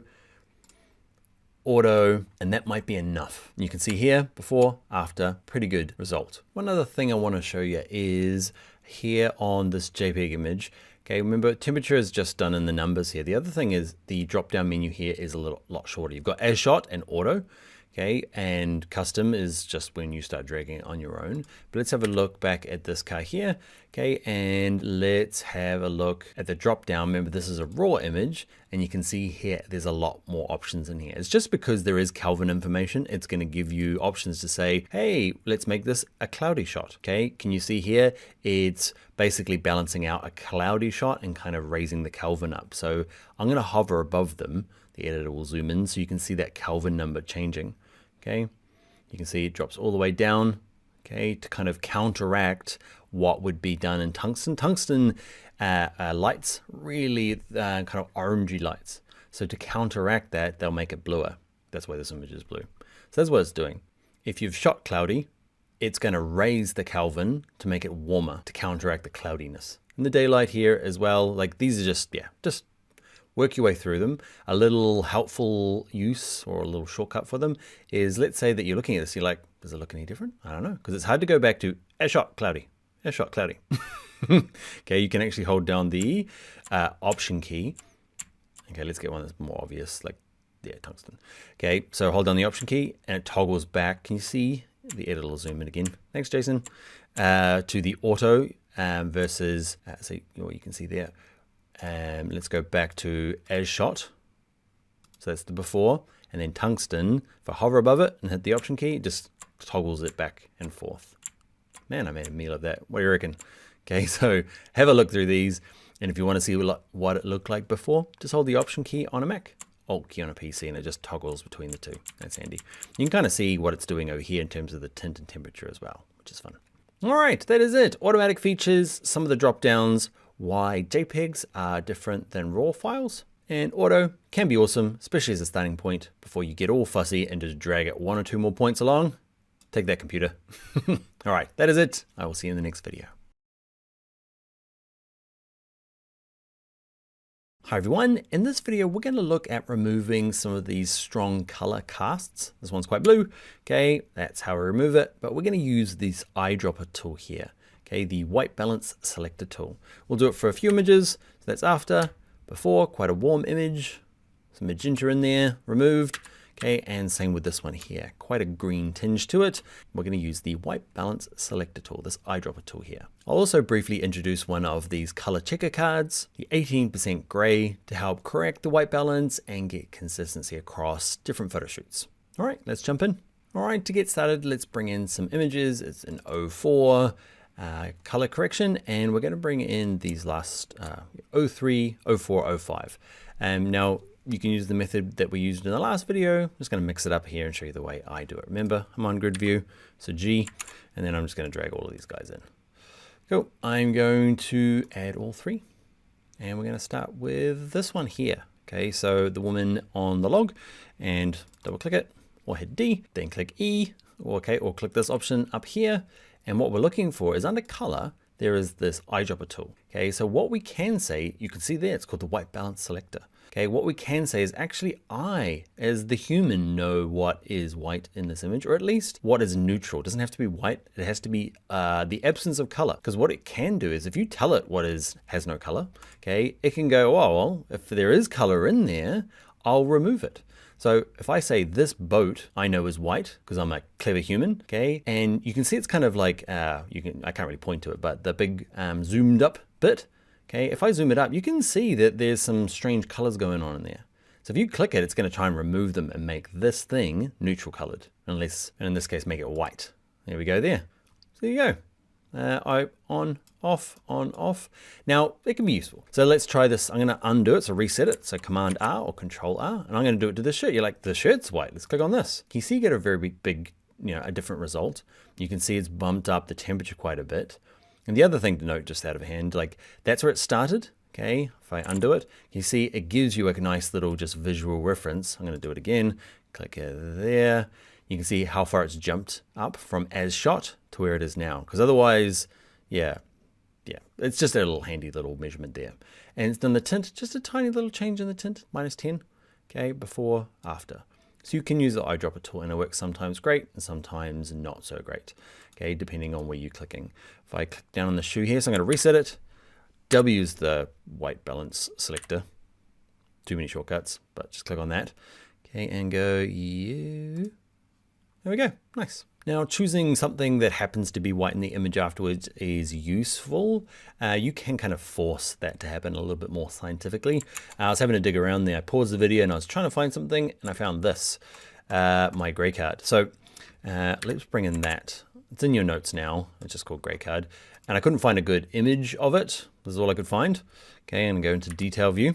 You can see there often when you are when you've got a proper photo shoot, it's in studio, you've got some time to set up.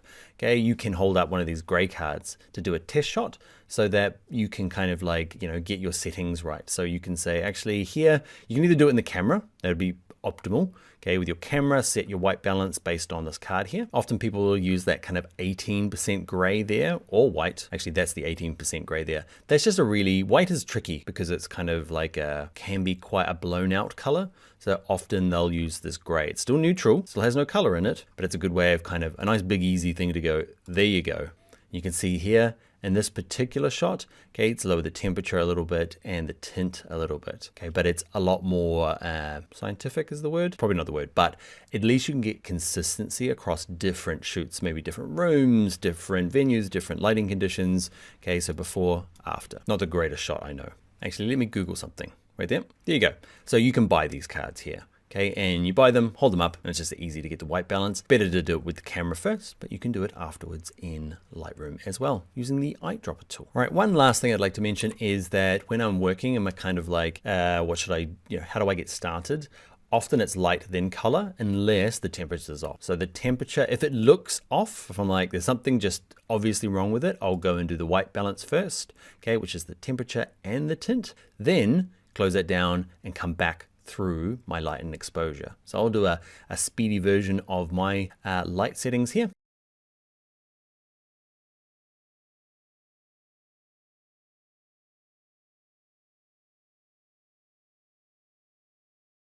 All right, you're back. That's where I've ended up. So yeah, white balance first. If it's off, then start working through this. If white balance isn't off, I'll just start straight at the top here in exposure when I'm doing just kind of regular edits. Now for you, what I'm going to do is I'm going to hit G, and you've got two other options here, okay, that have got quite strong color casts. Okay, this one's quite red, magenta, this one's quite green. What I want you to do is practice with both of these, okay, and I want you to have a work through the white balance tool. Okay, the eyedropper, pick a spot, nice white dresses to use, but then use it as a starting point and maybe make some adjustments on top of that. Don't be afraid. You can also see there's lots of different kind of colors going on in here. So have a play around with different parts of the white dress. And the same with arrow left, this one here as well. Pick a white from the dress and see how you get on with the white balance. Also for practice, have a play around with the light as well. All right, that is it for this video. I'll see you in the next one. It's class project time. This one is color correction. So I want you to find an image that has a really strong color cast, okay? Either something of your own or something from some of the free sites I showed you earlier, or try Unsplash, okay? It doesn't have to be a raw image for this, but you're looking for something that has a strong color cast, it's too orange, it's too blue, it's too magenta, it's too green. Something needs adjusting. Something that's going to look good in a before and after. Very important. And what I want you to do is do all of the ways I've showed you so far, just to see what works for your particular image, whether some of the auto features get you where you need to go, or whether you always end up at custom. Okay, so try the auto, the drop-down presets, the eyedropper tool, which we just did, and try custom, just like reset it every time, just to give an idea and a bit of practice to those different options. Now, if you're unsure, the one that might be unsure is the drop down. So let's have a look at this one, D, E, okay, and the drop down is in here. Can you see if it's a raw shot, you'll have these, okay? If it's a JPEG, you won't, and you can skip that one. Once you've done it, can you export like we did in the last one? Just export before and after images. Okay, we did that before. I'll show you one last time. Okay, this option up the top here, export a small JPEG, then do your reset, which you know the shortcut now. You know it. Yeah, it's Command R or Control R, and then export another one. So you'll have two before and after. Make sure you undo it so you don't get rid of your good work, and then share both of those. Some of you will have the ability to share, like smush these together in something like Photoshop, so you can see the before and after like in one image. Go ahead and do that. That'd be the most awesome. You can do it in lots of other programs as well, but it's not an expectation. If you can't do it, just share both images just separately. Share the before and the after so that we can see what happened. Share it on social media as well. Okay, all the options are down here. If you are still feeling a little bit nervous about sharing to the group, have a look. You'll see other people's work there. You'll see that nobody's attacking them for their lack of being new to Lightroom or potentially photography in general. If that's you, get it out there, get sharing. Love to see what you do. All right, that is it for the class project. Try all the different settings, see which way. Leave a note in the comments as well, just like, hey, I tried this and this one worked the best. You can do it for more than one image. Then upload it to the assignments and social media as well. Love to see it. All right, next video. Hi everyone, let's look at copy and pasting settings. We've done it before, but we're gonna add a little bit of extra pizzazz to it. Pizzazz? We're gonna add some extra complexity. Because there are times where you wanna copy some of the settings to all of the images that you've got in a photo shoot, but sometimes you just want a little bit of it. So let me show you. So the reminder, let's do the reminder first, because something like a wedding where there's lots of images, I've done a basic edit to this one, okay, both light and color, okay, and what we can do with it open or selected down here in the film strip, we can go copy. So I'm gonna use a shortcut, Command C on a Mac, Control C on a PC, and then you can click on one or lots of images and just go paste, which is really cool because it brings those settings through. But there'll be times where you actually just want part of what you've done. And maybe it's just the white balance needs to be fixed. And you're gonna work on the light, okay, the tone in here, exposure, contrast, all separately for the images. So let's undo that, go back to my original, okay, and what I can do either down here in the film strip or in gallery view is instead of just using that shortcut for copy, I can right click it and I can say, choose edit settings to copy. Like I will decide that I don't want anything except for the color settings. And in color, I only want the white balance that I did. Okay, so you've got a huge big photo shoot. You only want some parts. It might just be the light. Okay, it might just be the exposure. It might be just one part of this. I want to show you that you can go just you, then click on this one, click on the thousands of images in your photo shoot. I've only got a couple to keep the file size down. I'm going to select you and you, holding Command on my Mac, Control key on a PC to select those two separately. And I'm going to go paste. And you notice very slightly, it just pasted the white balance. I'm going to go into this one now, double click it, and before, after. It didn't bring through the tone, just the color. That can be really handy sometimes. We'll use that a couple more times throughout the course, but yeah, I want to introduce it here while we're working on color and to remind you basically that when you are doing color adjustments, you can just copy and paste them across loads of images. All right, that's all I had to say. Over and out. See you in the next video. Hi everyone, in this video we are going to look at vibrance versus saturation. They both do a similar job in that they both lift colors up, okay, but they do it in different ways, and let's see which of them is better. Subtle, Dan. All right, it's a new day. Maybe not for you, but for me it is. You can tell, caffeined up, ready to go. I'm going to show you a different way to import images. Well, we've discussed it, but I want to start mixing it up a little bit so you can get a feel for which one you enjoy the most. I'm gonna use the shortcut. Okay, we're gonna hit Command-Shift-I on a Mac to import our image. On a PC, it's Control-Shift-I. So tap that, that might be the one for you. Let's bring in 13, 14, and 15. Okay, so we've got these three, bring them in. The one I want to start with is this DJ set here. So have that selected, hit D, hit G, no, not G, sorry, D to bring it up, and then E for editing settings. And close down light if it's open. We're just going to work on color and vibrance versus saturation. So to explain it, actually just show us. Let's keep an eye on this orange wrapper thing here. If I go saturation up, can you see it just goes a bit mad and gets oversaturated. So reset. Drag it up. Okay, it just gets all blown out and gross. Okay, so let's look at that compared to vibrance. Okay, so vibrance all the way up. Ooh, can you see this that was already saturated got mostly left alone, and everything that was kind of a little bit saturated got raised up to join his bright orange friend. So it looks after the ones that are already saturated and brings up those lower ones to meet it. Okay, you very rarely would go full vibrance. I guess it's just an example, but you get the idea, right? I'm going to reset it. Let's look at saturation all the way up. So I'm going to use my backslash key, before, after, before, after. You can see it works. Saturation is great. It's bringing up all this, but it's also wrecking this. So I'm going to reset it. Okay, and vibrance all the way up, on, off, on, off. You'll notice that this stays fine, but all of these come up as well. So that's the secret recipe. Just don't use saturation, use vibrance. Okay, I never use saturation. There you go. I said it. Sorry, saturation, but vibrance does a better job in almost all cases. What it's also really good at is protecting skin tones. So again, saturation all the way up. See his skin went orange, okay? Because it's kind of just went, everybody, forwards, everyone get brighter or more saturated. I don't care what you are, okay? And skin just gets dragged up and you end up with like pink skin and orange skin and sunburnt skin. So let's reset it again. And vibrance, watch what happens. Oh, there's like it fills out a little bit. The skin just gets a little bit fuller, but there's some amazing goodness going on inside of that Vibrance technology that protects skin tones, okay, and doesn't drag them up.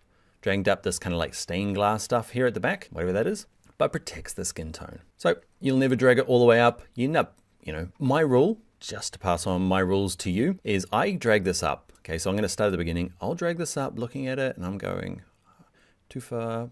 You know, I find where I want this to be, okay, and then I'll drag it back a little bit, okay, because I know through experience that wherever I get it, you know, I'm like, okay, perfect. I'll go away, come back and go, whoa, way too much vibrance. Okay, so what I do is, you know, kind of, I don't know, cut to the chase and go, yeah, perfect, back a little bit. Okay, so even now that's probably a bit too much. Here we go. So yeah, don't overcook the vibrance, or at least overcook it until you work out your own kind of calibration of how much vibrance is good for you. Okay, I've got this example in here mainly to show you that sometimes it doesn't matter. Like saturation all the way up is actually quite nice in this image. Okay, and it's not much difference from vibrance. There is differences. Okay. But there are times where actually vibrance and saturation do a very similar job. It's when you've got clearer skin tones. Hers has quite got an orange cast on there as well, but that's from lights behind her. Okay, but sometimes it does do a very similar job. Let's look at this one here. Okay, so I'm on this one. These first two are just JPEGs, okay? And the second one here is a raw image. And I'm gonna show you a couple of things that might happen to you. So I'm gonna hit auto. Did you notice Vibrance just went up? Okay, first of all, auto, we've learned in an earlier class, does these things, okay? It does the exposure, contrast, highlights. So I'm gonna undo. So that's what it does. But it also does a tiny bit in color, and often it's vibrance. Why? Because raw images have a tendency, as they are shot, to be a little washed out. Not washed out in terms of color, it tends to be muted because they're trying to like capture all sorts of color data that you can adjust later on. They end up looking a little bit flat. So Lightroom goes, hey, that's always the case. As part of auto, let's bump up vibrance. Okay, so you might notice that sometimes vibrance is already bumped up and you're like, why is that? It's because you've used the auto setting. And so my auto got me close. Let me go through this. I'll just zoom and I just want to, I don't know, fix the image a little bit more. Okay, fixed it. I'm doing air quotes. Okay, so I've got it how I want. Now with vibrance, watch this. Well, a good example is saturation. Watch your skin here. So let's zoom in on it. Who remembers the zoom tool? Okay, hold down the command key on a Mac, control key on a PC and drag a box around where you want to go. So saturation is going to push your skin way too far, okay, and make it kind of red and magenta. But if I do vibrance, can you see? It's still doing stuff, like it's still affecting the skin, but it's protecting it a lot more. And you'd never jump it all the way up, okay, because that's just too far, okay. But let's have a look. Zoom all the way out. So just click it once, okay, and let's have a look at vibrance. Look, it's doing everything else. It's kind of awesome. It's too far, okay, but there's so many cool colors going on in this. And if it does start affecting the skin all the way, say you want it like this, it is affecting the skin. Later in the course, we'll do a mask to protect her specifically. But for the moment, let's just drag it up so it's not affecting her skin, but it's doing some nice stuff to the background. So before, after. Oh, look at all that good color information that was in there, hidden, especially the sky. All right, that's about all I've got to share. Saturation, you can drag it down. I allow you to drag it down. I said don't use it. You can drag it down, that's fine. It gives you black and white, but it's not really a good black and white. There are some amazing ways to make black and white images, which we'll do in the color grading part of this course. So save yourself for that. Don't use saturation for that, but you can sometimes just knock down saturation if you want everything to come down a little bit. It's fine. It's probably still better just to knock down vibrance. All right, that is it. Vibrance versus saturation. Use vibrance, use it sparingly, and I'll see you in the next video. Hi everyone, in this video we're going to look at this, the color mixer. It allows you to pick specific colors, okay, and change the hue, saturation, and luminance. Look at our little parrot here. I'm going to change the blues, and look at that, very cool. All right, so it allows us to pick specific colors and make adjustments. This is fun, but we'll also do more of a real world example where we're not changing the colors so much as exaggerating individual ones rather than dragging them all up in the vibrance like we did earlier on. We're gonna pick specific colors and make adjustments. That's what it does. Let me show you how it works. All right, let's bring in some images. Command-Shift-I on a Mac, Control-Shift-I on a PC. And can you bring in color 16 to 19? bring in those 4, import them, and let's open up the parrot. So double click them, okay, E for your editing settings. And what we're gonna do is look to change the color of this handsome guy's face. Okay, so what we can do down here is we can say, actually, I wanna change the blues, okay, and I wanna change the hue of it. Watch this, drag. Yay, very cool. Okay, so give that a go. Grab the blue, drag it around, pick a new color. Do the same for another color. Let's go for the greens. Let's change the hue. Ooh, very cool. Okay, so this is a little different from, say, like Photoshop, where you're completely changing the colors. You're just kind of shifting them. Okay, it's not giving you like the full color spectrum. It's just kind of like, okay, it was a little bit green. I want it to be a little bit more yellow. Okay, and yeah, let's grab the oranges. You get the idea. Okay. So often we're not changing colors. That's kind of cool, but that's still mostly a job for Photoshop. It does it better. What's really good about Lightroom, okay, is working on, because that's, I don't know, you might be trying to change the color of parrots all the time. Most of the time though, we're doing things like, let's grab this, where we're not changing the color a huge amount. We're often just raising it up. So that's why there's hue, saturation, and luminance down here. So what we're gonna do is we're gonna pick kind of the tealy color, okay, and we can adjust the hue. Okay, depending on what I like the teal. Okay, you can change it if you like. Okay, but what we want to do is grab the saturation. Just drag it all the way up to see what it does. Ooh, look at that. Tropical amazingness. Okay, eyeball on, eyeball off. So often that's what you're using color mixer for. Grabbing a color and exaggerating it, accentuating it. Okay, so that's the saturation. Okay, we've yanked that up a bit. Luminance is how dark and light that color is. So you can make it a darker teal or a lighter one, depending on what you want to do. Okay, so just real subtle adjustments. What I often like to do is, because sometimes you're like, is it teal? Is it blue? Okay, what color is that? Is that sand? Okay, is it yellow? Is it orange? Okay, so if you click on yellow, just give it a drag and just see what is it changing. It's grabbing a lot of the sand, so you might have nailed it. Let's go to the orange, give that a drag back and forth. There's a bit of orange in there as well, so we're gonna have to do both. So let's grab the yellow to start with, and I'm gonna increase the saturation a bit. Luminance back and forth. I think I like it a bit darker. Okay, and grab the orange as well, because there's a bit of both in there. I'm not gonna adjust the hue. Things like grasses, often I'll green up, and skies maybe make a little bit more blue, but often it's the saturation and the luminance that we're working on. So back and forth. Don't be afraid, be scared of the saturation. I know we've done, I said don't use saturation up here. Yeah, that rule doesn't apply down here. There is no vibrance. Why isn't there? It's because we're dealing with just one single color, whereas up here we're dealing with all the colors. Okay, whereas down here we're being a little bit more specific. So we can use saturation down here. Great way of breaking your own rules, Dan. There we go. Okay, before, after. There's blues in the boat lids as well. Boat lids. Dan, the sea captain. Welcome to my boat lid. All right, so I'm dragging that up. It's affecting here as well. Okay, so I'm gonna have to kind of keep that in mind. Luminance, brightness, oh, look at there. Preview on, preview off, preview on, preview off. Nice. Okay, and you can just click on these. And you know, if I grab this magenta here, it's not gonna do anything. There's no magenta in there. Sometimes you're surprised, you're like, oh, look at that. There's a magenta in there somewhere, but there doesn't seem to be any in this photograph. But yeah, eyeball on, eyeball off. So have a play with both of these, have fun changing the color of the parrot, and then see if you can accentuate the water and the sand in here. Greens I might touch as well. Can you see there's greens in here? And there's nothing wrong with dragging the saturation down as well.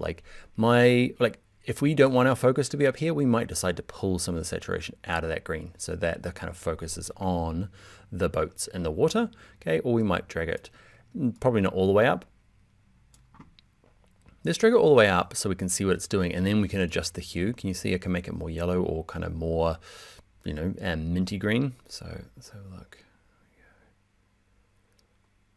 I'm gonna leave it where it was. Saturation up a little bit. Before, after. Nice. Now we're focused on the color mixer. You should be working on the light as well. So let's do that afterwards. Let's have a look at this. Oh, I think I'll lower the exposure a little bit overall and then bring parts back in with contrast up a little bit with the highlights and the whites. I kind of made everything dark using the exposure down and then kind of counteracted that with the lights and darks. So preview on, preview off. Oh, I'm liking it. Shadows and highlights. Yeah, maybe kind of remove the focus of this kind of cloud side, or sorry, shadow side of the, there we go, probably leave that where it was. All right, backslash, before, after, before, after. Probably a little bit too far, especially kind of in here, it's getting a little purpley, but it's good. All right, so that's the color mixer in Lightroom. We'll do more color mixer in the next video as well. We'll go a little bit more, tiny bit more advanced. I'll see you there.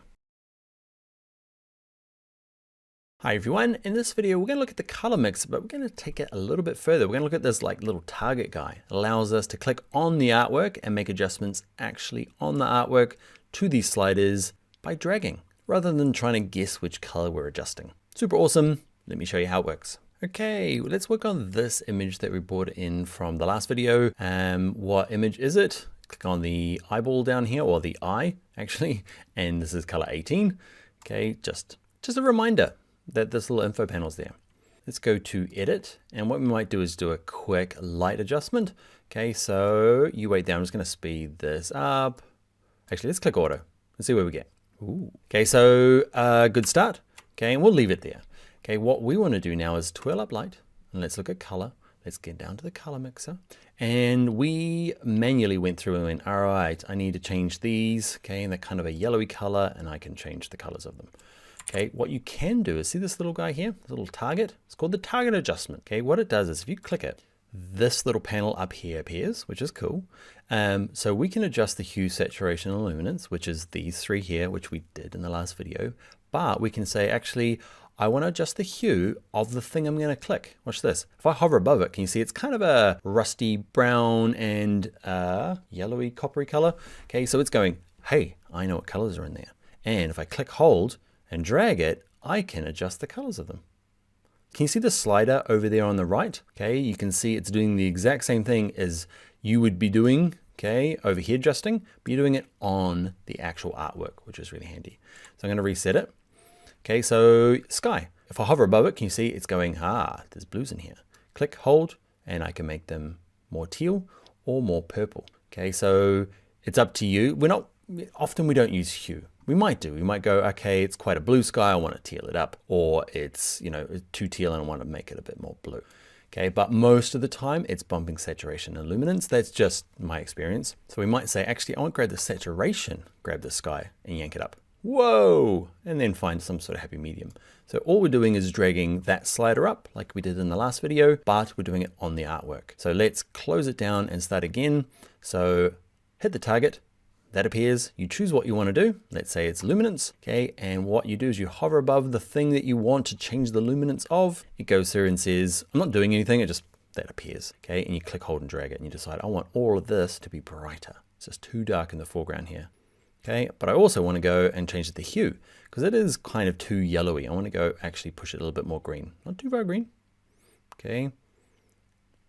Somewhere in there. Now, another good way of using this is sometimes, I remember when I was learning this, it's a little bit hard to do it on the artwork, you know, kind of drag these sliders, okay, grabbing the hue of the sky and dragging it around. It's a bit disconnected from over here. So you might want to just use the target, okay, just to make the selection and then use these manual sliders here. So let's click on this and say, all right, click it. You see it jumped to blue, okay? If I click on this and say, click on this one here, oh, turn the target on and then click on this. Can you see it jumped to my yellows here? Now I can make my adjustments and say, actually, I want the saturation to be up and I want it to be like nuclear green. Okay, so you might just use the target for that and you can turn it off. I'm gonna undo that. And also what is quite interesting is I'm gonna turn the target back on. Can you see if I hover above something, can you see it says, if I click it, it jumped to blue. And I kind of know that because can you see there? It's got like next to my cursor there, the editor will zoom in. I've got a big giant blue circle and a teeny tiny something or other. From this distance, maybe teal. Okay, but it's saying that I'm going to adjust mostly the blues and a teeny bit of the teal. Down here, it's going to say I'm going to adjust, you know, a lot of the oranges, but also a bit of that yellowy copper color, you know, a lot more evenly. There's two colors kind of going on in here. And down here, you might be like, there you go, I'm adjusting teal and a little bit of green. And that's kind of weird because sometimes my brain goes, hey, that's, you know, if I'm going to adjust these trees are green. Of course they are. So I'm going to go pick green. But actually, if I let the computer decide, it knows that actually, if I zoom in, remember Command or Control, drag across, with all the distance, okay, and the kind of, I don't know, what do I want to say, the haze in the, the far background, okay, they're getting quite white. So it actually is this teal color. All right, so I'm going to go back to fit. So that might be handy. You might just go, all right, I'm going to turn this target on just to go, what are you? And then work your way through the saturation, hue, and luminance. There you go. That's what that thing is. It's awesome. Allows you to adjust directly on the artwork. Okay, you can click it and do it manually, or you can make adjustments down here and decide luminance of this color, click, hold, and drag. Oh, look at there. Discovery. Now what I want you to do is experiment with this one, okay, and have a play around with this other image I've got in here. Okay, so play around with the tone, the color mixer, and try and work on this targeting, like work on it on the artwork, and make sure hue is fun. Okay, so down here you can adjust the hues of these things, which is cool, but also looking at saturation and luminance, just a bit of practice. Not a class project, just an extra one in there you can have a play with. We'll do a class project in a little bit. All right, my friends, that is it. That is using the color mixer a little bit more advanced using this targeting feature. It's awesome. See you in the next video. Hi everyone, in this video I'm going to show you what a remix is. A remix is a way that a photographer can share both their original image and their edit, original, edit, original, edit. And the cool thing about it is there's loads of images in here. You can see befores and afters, okay? Okay, and the nice thing is when you go into them, it actually shows you all the steps that they've done. I can even hit play and look, it'll take me through all the different steps that photographer, okay, went through to get to their final result. And you can start to see and learn where some of those big changes happen. Okay, so I'm going to pause that there. You can also see other people that have remixed that exact same image and start to see what they did and how they got to their different results, all listed here. Gets better. You can remix it. Okay, you can go back to that original and make your own adjustments and upload it. Here's the one we do in this video. Where is he? It's my cat. Okay, here's my as shot, and we're going to use the skills we've learned so far in this course to get to here. Oh, mesmerizing. Cats are awesome. Remixes are awesome. Let me show you how to do it in Lightroom. All right, remixes. Where are they? They are over here in your photos. So P to pop that out. Under Discover, there's one called Remixes. Click on that. So what are remixes? It allows you to edit other people's photographs. Up until now, what we've been doing is grabbing stuff from like that signature edit site and a few other free image libraries, or using your own. But sometimes you don't have the chance to, I don't know, find a sunset, okay, or a building that is really cool. Okay, so you can find other people's images to do an edit. And that's what a remix is. The original photographer uploads it to this remix here. Here it is here. You can, so me as the photographer can upload an image, okay, and I can share it with other people and say, have a go, have a crack, see what you can do. And you can kind of tell when you hover above these ones, they kind of toggle between the original as shot and the edits. Okay, so hover above it, before, that's after, before, after. So you can start to see, sometimes they're kind of side by side, okay, and sometimes you need to hover above them, before, ooh, after. Okay, so yeah, it's really amazing. So up until now, we've been using kind of other people's stuff through signature edits. Now we're going to start in this course using remixes. Now the thing is, I'm going to show you the interface here, and I bet you Adobe are waiting just for me to release this video to go and change it all up. That's what they do. Okay, especially with remixes, they're changing this quite a bit because it's new and it's awesome. So the interface might change a bit, but the fundamentals will be the same. So before we go and remix anything, let's have a little look about what's cool about it. I'm going to use this one here. Yours is not, it's going to be different for everybody. So just click on one, not the remix button, but the actual image itself, because we're not going to remix it just yet. We'll do that in a little bit. Just click on it. And what I like to do is switch it to this view. You're going to be defaulted to this view. I like to go to this comparison view as shot. And this is the original photographer's edit. Okay, so that's the way they got it, and that's where they ended up. And the cool thing about it is you can play it and watch all their steps. Can you see it moving down there without me doing anything? It's moving through all their edits. So you as a newbie editor can start to see like, where did all of the good stuff come from? Okay. Where is the bits that you might be able to look? Color mixing, that's what we just did. They did a lot of color mixing. Okay. Color grading, sharpening. There's going to be things in this list that you don't know about yet, because we're going to go through the class still and get to them. You can pause it by clicking it. Okay, you can get it started again by playing it and just have a look. Where is the big adjustments? The tone curve here was a really big one. Okay, we'll look at the tone curve later on.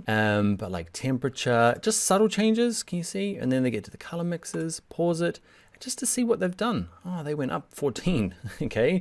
Or they changed the temperature to this, or I didn't even know there was a color grading option, which we're gonna get to in the course. So it's really nice to see other people's edits. Okay, that's the original edit, but look, all the other people, other photographers, other editors who have done a remix on it, there's loads, okay? And you can go through and say, oh, that one looks cool. Wonder how they did it. Play. As shot, cropped it, profile, tone curve, point curve. Point curve, what did they do? Temperature, let's do more of that. Okay, and you can kind of get ideas about how other people got to a place. Super handy. Okay, and you can copy them. You can save it as a preset. We'll cover presets a little bit later in the video as course as well. Okay, but it's just really nice to see how other people got to where they're going. And it's really nice to kind of see the as shot. Okay, the comparison. All right, I'm gonna do a remix here now just to kind of take you through it. And in the next video, we'll do a class project where you have to do your own. So at the moment you just watch this. So I'm gonna go to my remixes. I want to find an image I want to remix, and it has a really good search option up here. Up until now, it's been tricky to find good raw images, but now we've got remixes. Okay, we can decide I only want to show remixables because that's what I want to do. Okay, and let's say you want to pick animals or food or whatever you want. Really handy. Okay, you can do more specific searches. You might be, I don't know, it depends. Let's go animals, let's do cats. There we go. Okay, and what I'm gonna do is pick one that I wanna remix. Okay, you're gonna be seeing a lot of the edits that people have done. Let's have a look at something. You wait there, I'll pick one.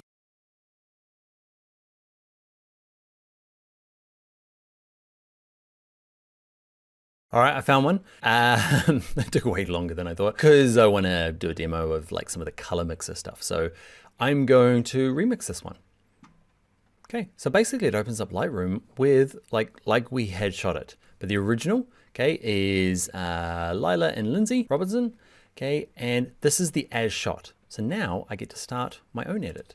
So I'm going to do some of this light adjustments.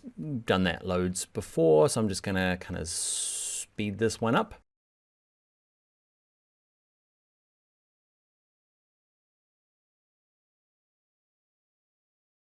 Okay, and what you might have seen in the speedy version, there's lots of me going like this all the way. That's what I do a lot in my editing process. I kind of don't do small adjustments. I do big stuff and just see what it does and how much and how far, and then I kind of just get jiggly down, you know, like I just get lower and lower and lower. Okay, so that's going to be my light adjustments, backslash, backslash.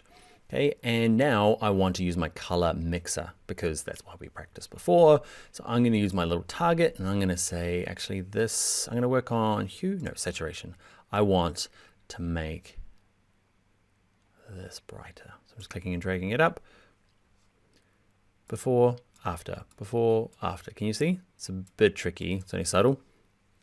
Luminance as well. Do I want it to be brighter, darker? Well, I think I want it to be darker. And I want the saturation to be higher. Okay, before, after, before, after. Often I just do the eyeball on the color mixer because if I do the backslash, it's going to do all my tone adjustments. I keep saying tone, it's light, okay? At the same time, and I feel like it's too big a change. I just want to see what I'm doing in the color mixer. Okay, and I'm using the target because the target's going to allow me just to grab specific things. Like I'm going to grab the eyes and I'm like, what color is that? Yellow. Turns out, what is it? Yellow and a little bit of, I don't know what that little dot is, too small. Okay, but I'm going to exaggerate it. What are we dealing with? Saturation. I can adjust the hue.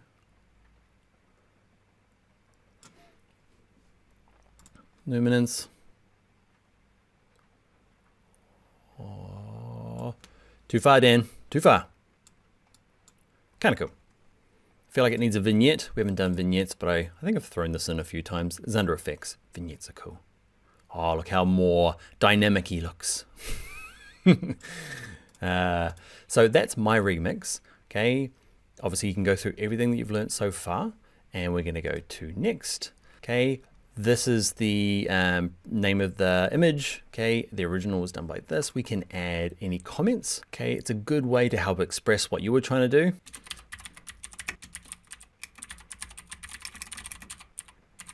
Okay, I'm gonna post my remix, and it can take a little while for your remix to actually get processed.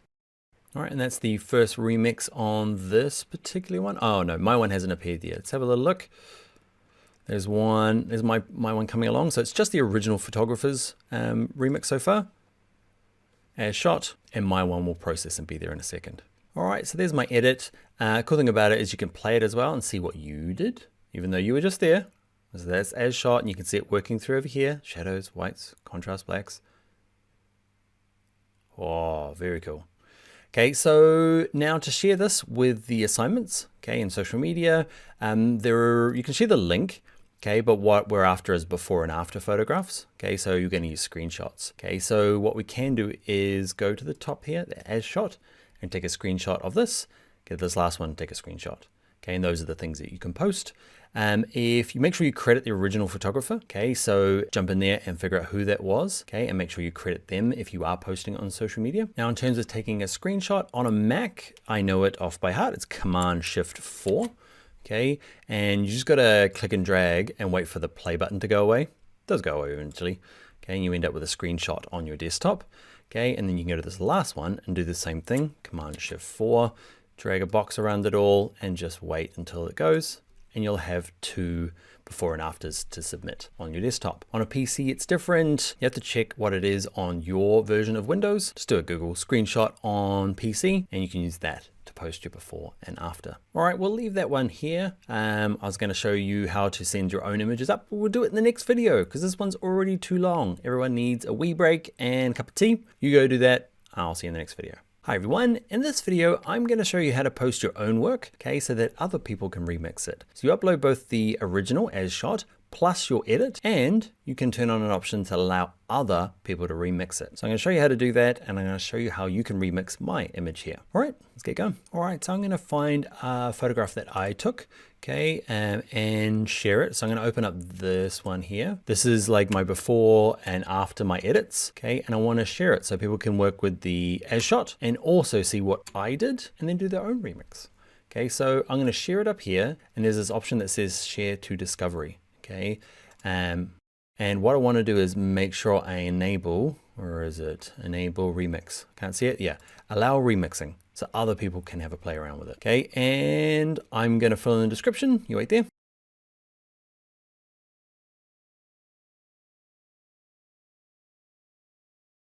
All right, so I've added some basic descriptions and categories. Let's click share. All right, so here's all of my recordings. Okay, the stuff that I did when I was editing it. Again, remember you can play it through. The big crop there at the beginning, don't worry, we'll do cropping in a little bit. Okay, but all my different settings have been recorded. If you want to remix this one, let me show you. Okay, this will be the link here. I'll actually post it in the class projects. There'll be a links option right down the bottom, and I'll post that in there. If you want to have a go at editing it as well, I'd love to see what you do. Just in case, there it is there. There's a links option down the bottom of the document. There it is there, links. That's a remix. Have a go at that. I'll get notified when somebody does a remix, and I'll be able to see yours. All right, that is it. That is posting your own work for other people to remix in Adobe Lightroom. Hi everyone, it is class project time. This one is going to be color mixing. So we've learned that over the last couple of videos, and we're going to tie it in with a remix. So color mixing, just to remind you, is in Lightroom, and it is the settings under color. And it's down in here where you adjust specific colors. I don't mind how you do it because I can't check. I don't know if you're going to use the target or just click on these options up the top here, but be messing around with hue, saturation, luminance. Okay, so that's the goal.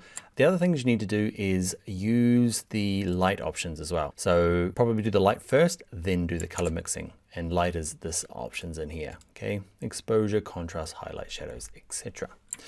So you're going to be using a remix, okay? So we learned that in the last video as well. So remixes are under our little tab here under photos, and under discover there's remixes. So I've set the task of remixing an animal just to give us some boundaries. So you're not spending, I don't know, 2 hours trying to find a great photograph. Okay, so under the top here, make sure it's show the remixable images, and then have a look under animals. Pick your favorite, or at least the one you think you're going to get the best value out of. Oh wow, that's great. Find one that you're going to work with. Okay, do your own edit. Okay, so remix it. And once you've done your remix, okay, I want you to share the link to your remix. Okay, you get that at the end when you post it, and also take the screenshots like I showed you in the last video. Okay, so a before, like as shot, as well as your edit, and share them. Okay, make sure you credit the original photographer, especially if you're sharing on social media. Use their name. You can even link to them. Okay, so say if we do decide to use this one here by Ashley, okay, we can up here share their link. There it is there.